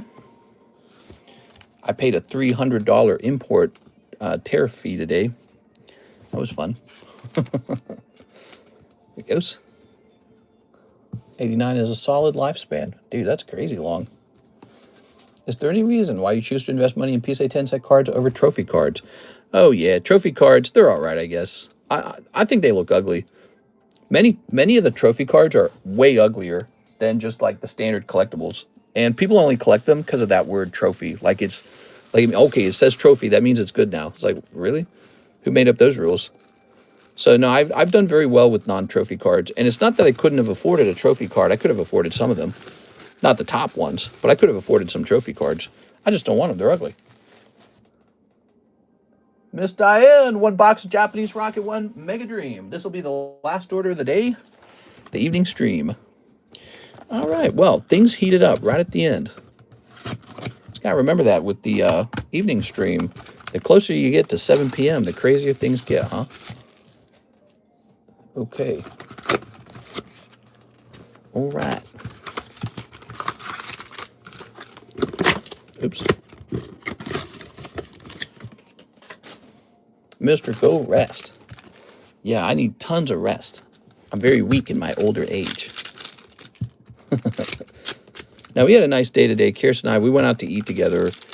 I was talking about how we went to the Pizza Hut buffet, but it was atrocious. Dry pizza.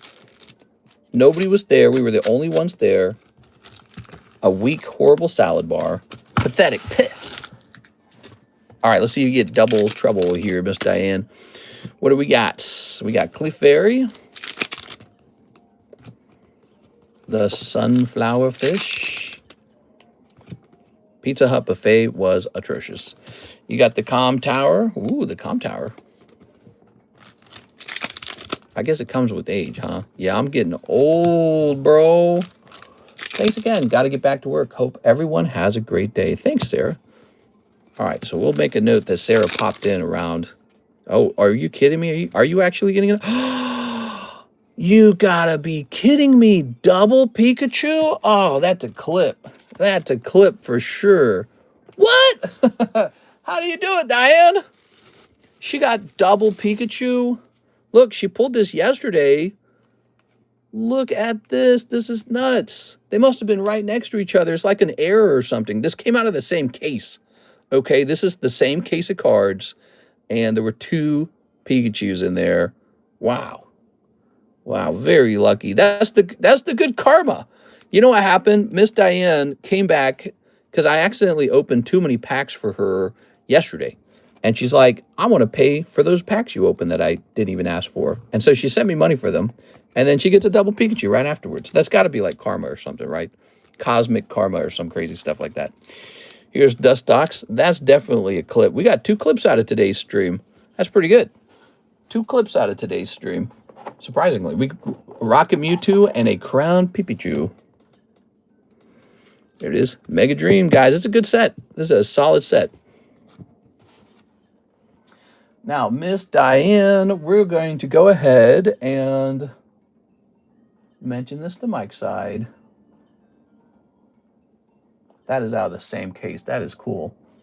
I thought you were in for a cold one. I really did. Shows you guys that you can't always trust, you know, like your prediction on what should happen next. All right.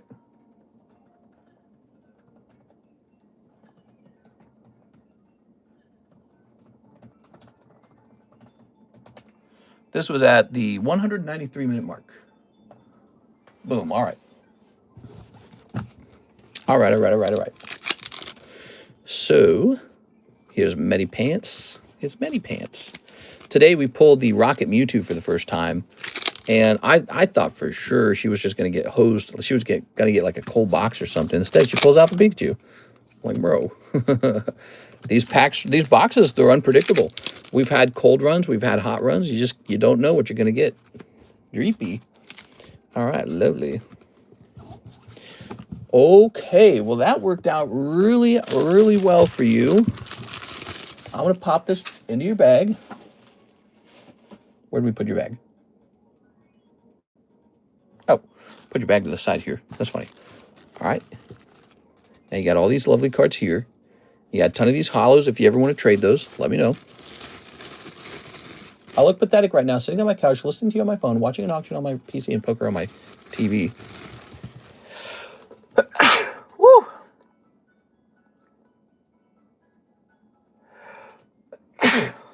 Oh, there must be so much dust in this room.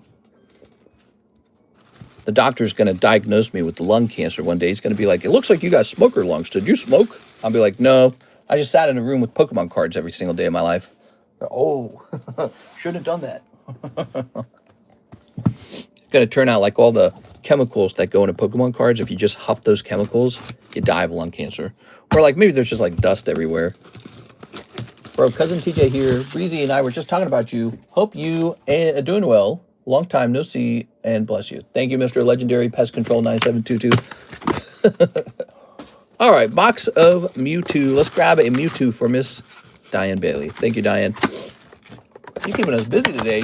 Mr. Can I make one more order? Let's call it a wrap for now, Mr. Jonas. It's almost 8. This is the one more order. You can place it for tomorrow morning, though, if you'd like. You can pre-order, but we got to wrap up. The stream cannot run indefinitely. We got to have an off time so that I can go have dinner. 7:35, dinner time. And then I go to bed like a good little boy.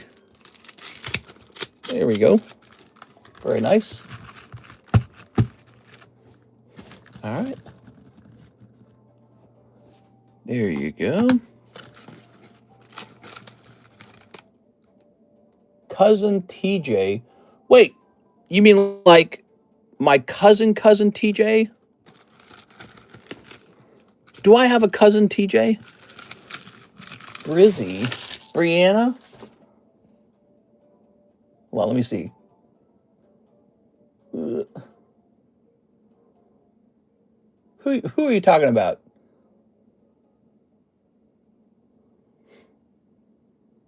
Let me go back over here. Let me see. Say some kind of last names from Texas. Say some kind of last name or something so I know who you are.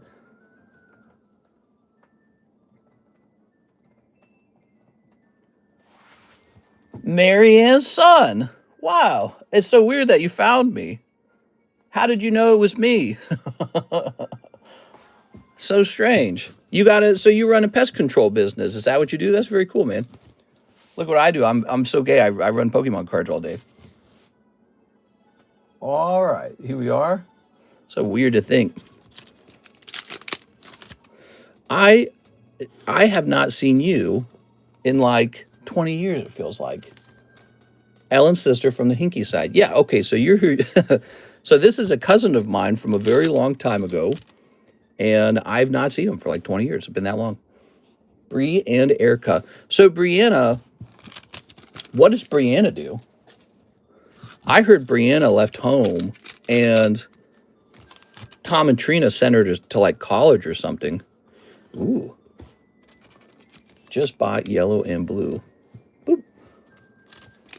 Karis and I were just talking about Brianna because we were talking about how she had blonde hair, but neither of my parents had blonde hair. So we're like wondering if I'm carrying a recessive blonde hair gene. There you go. The garage at St. Charles.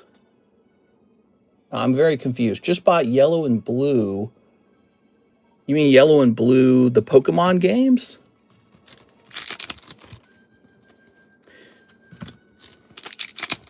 St. Charles, that's in the St. Louis region.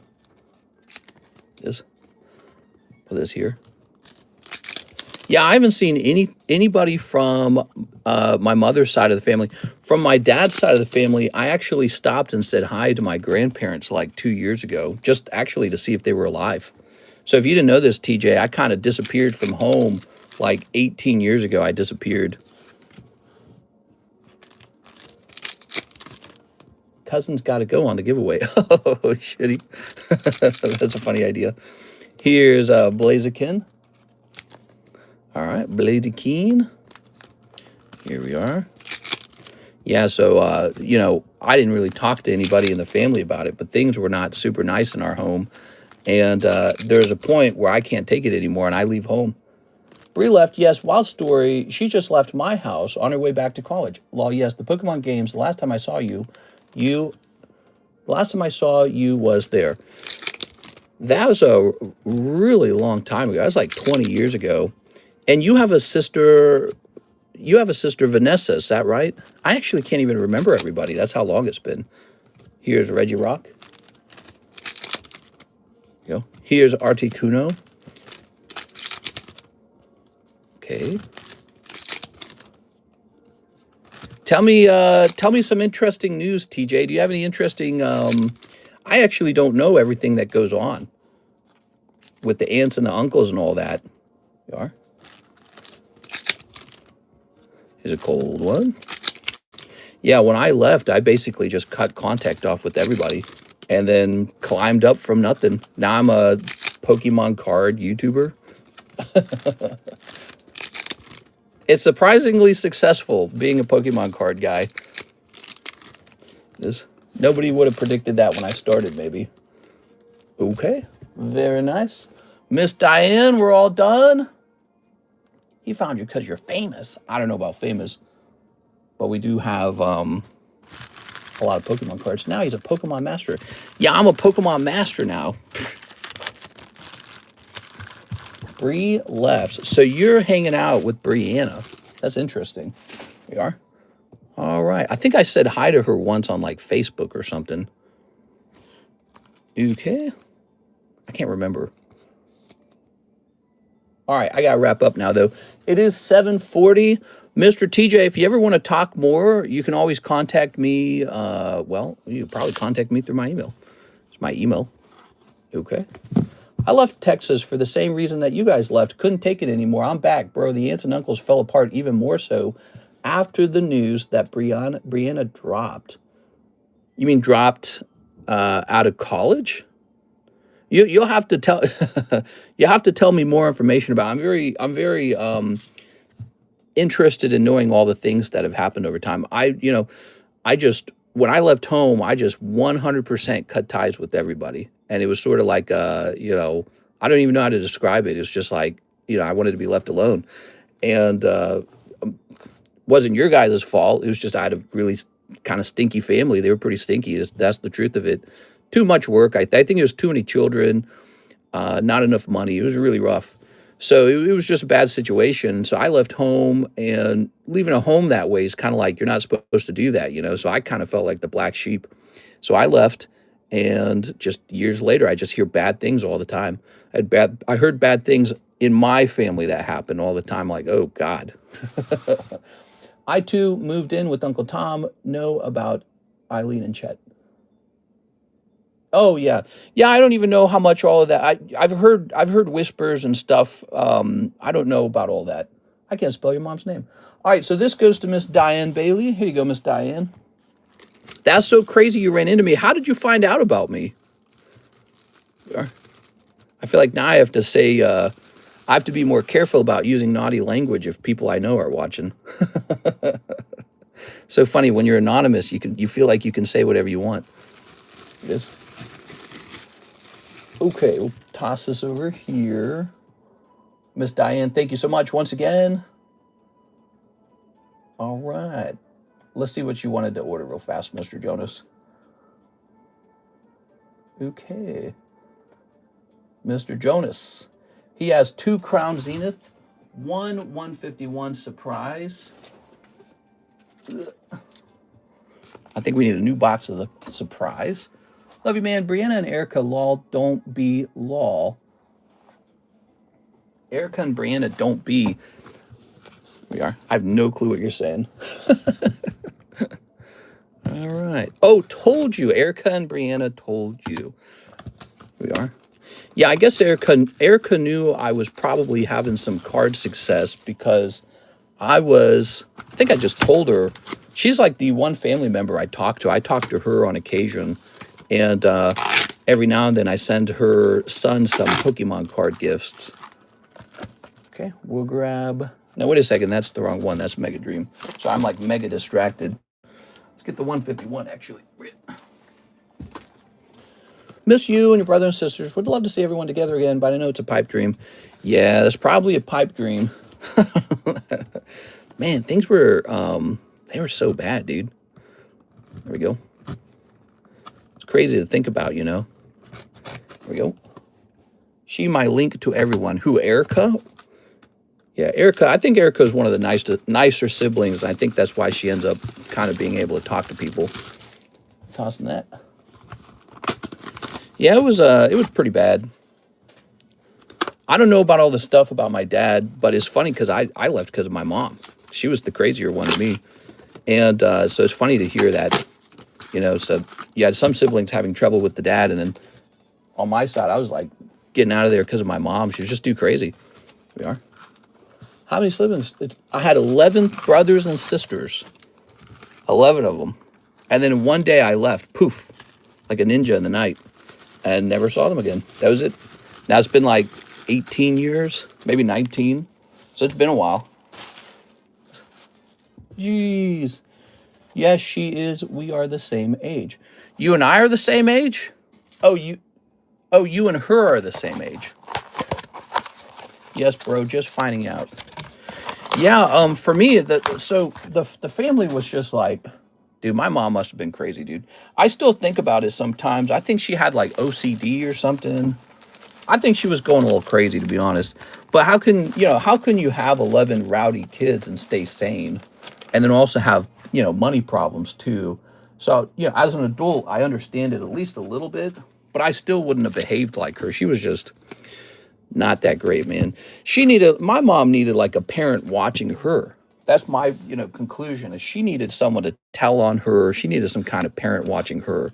So she was just having like, she couldn't handle it. It was too much for her, I guess. And, but I don't know how much I can judge. I don't have 11 kids right now. I don't have the same responsibilities or money problems that she did. But, I don't even understand them very well. My parents, I don't know their story. I realized, how did she meet my dad? So my dad's like a Filipino dude, and he whisks her away at what, like 18 to the Navy in California? Like, how did he convince her to do that? What kind of person is she that she would go along with that? So I don't know about all that. So I guess they did that, and they just started pumping out kids like crazy, man.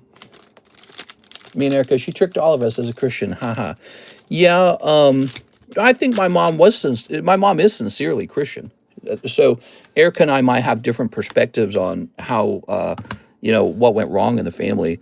I think my mom was like really fundamentalist Christian. That's actually what it is. So from my perspective, she was like so Christian that she could justify certain behaviors because, it's like, well, okay, I'm just being holy or something like that. You see that all the time in religions, like, they got all kinds of stuff. And I don't want to like in Islam, they have like honor killings and stuff like that. It's like, how can you get to a point where you can kill your own daughter because you think it's in the name of God or something like that? So, the deeper down you go down the religious fundamentalism hole. But, when I really look at her, she seems like a really wound up person with very high expectations. And she's trapped with like 11 rowdy kids, and she just can't handle it. And no money, which is, if she had a ton of money, maybe it would have been easy. But, it's 11 kids. What are you gonna do? It's 11 kids. Jesus never treated kids that way. Well, yeah, exactly. Of course. Yeah. Again, like, why did I leave? Because I kind of came to the same conclusion. I came to the same conclusion that she was just kind of a violent person. And I was like, this place is too crazy. So, I was actually, I was sad when I left, but I was like really happy at the same time. I was like, whew, you know what I mean? I'm like, I'm out of there, dude. It's like that story. I don't know if you've read it, called The Glass Menagerie. It's like that story. I had to read that in college, I guess. I don't know how many other people read those books. I only read it because I was in college. But yeah, it was sort of like this chance to escape like a bad situation. And yeah. I thought that it would get much better after I left. I thought me leaving would sort of be maybe like a wake-up call for my parents, like, hey, you lost a kid. Because I had no intentions of going back at all. And I obviously didn't. And I thought it would be sort of a wake-up call to just sort of, check yourself. And from what I heard from the other kids, it's like, it didn't change anything. We are. All right, what we got? Here's Helioptile. Ooh. That was pack number 1 on the Crown Zenith. But, so Erica, Jessica, and I, we were the oldest children. And I feel like we got a lot of the brunt of the work, like the labor and the intensity of it. And I don't know if things started to mellow out. Those are 2 cold packs at Crown Zenith. Sorry about that, Mr. Jonas. No luck there. Let's try this 151 pack. I'm like talking about these things. I'm opening up Pokemon cards. Here's our Machamp. All right, no crazy Pikachu Gengar pulled out of the 151. We're still looking for that, by the way. We want that 151 Gengar Pikachu. All right, and here is the Gunslinger. Haven't have to check it out. Tom and Trina were mine, and I felt the same way. Oh, you're saying Tom and Trina were kind of tough to you. Is that what you're saying? Same, I was the step kid. Yeah, I kind of get that, man. Here we are. Here's Marlboro. I didn't really get to know Tom and Trina at all as people. I only ever met them in brief moments, brief bursts. I remember they had a big house because I don't know if you remember our old house. We were all squeezed into that home like sardines in a tin. So, you know, we would visit Tom and Trina, and they had like they had a house out here in Lake of the Ozarks. That's why I live right now, Mr. TJ. I live out here in Lake of the Ozarks. We have a beautiful lake house, and I remember Tom and Trina had one of those, and then they had almost like a mansion or something, right? They were my getaway. Oh, you're saying Tom and Trina was like a get. Okay, yeah, that's nice. I did not land. I did not land with any kind of help when I ran off. So in the sense, you know, I didn't have like Tom and Trina or anything like that when I ran off. When I initially ran off, it was all me. I was so toast, dude. I had a brief spurt of homelessness, and that was fixed pretty quickly when I got a little job at Target, and I was able to kind of gather myself together and get a little apartment. But yeah, I had a brief experience of homelessness as maybe like however old I was. I think I was just about 18. And it was just pretty bad. I know when I left, I immediately felt like, oh no, this is going to be real bad for me. It's going to screw my life up. So that's what I was thinking when I left. But I was like, you still got to do it. It's just too crazy here to stay. And it didn't screw my life up. Ultimately, I just worked really hard. And here I am today doing quite well. I'm sipping some tea, listening to these stories. We love Mistress Childrenhood stories. Keep it going. They were my getaway, like Brianna. Yeah, Brianna, man, I remember all of the kids, and it's interesting to think she left too, because I've talked to the only person I haven't talked to, I think, is Malachi. He's the only sibling I haven't talked to. I've talked briefly to all of them just for a moment. All right, thank you so much, Mr. Jonas. All right, Mr. TJ, I'm going to wrap up here. And if you want to say hi or something like that, you can do so over email or something. You can do so over, I got Facebook, Instagram, I got all the things.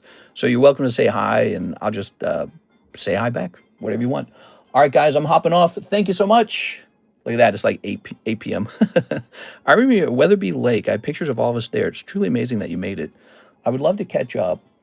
Yeah, I did well, man. So I went to school and got a computer science degree. So I actually have 2 degrees. I have a business associate of art, and I got a bachelor's of science, computer science, really difficult degree.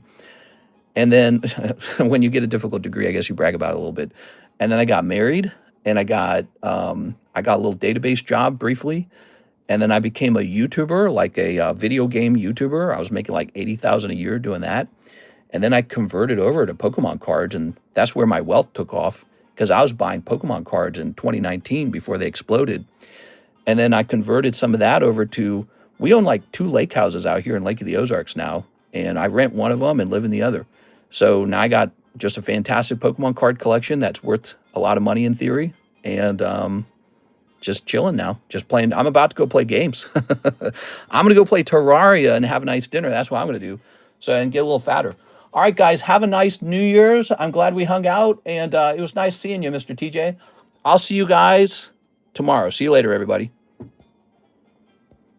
Oh, before we go, wait a second. We set up Sarah's giveaway. Wait a second.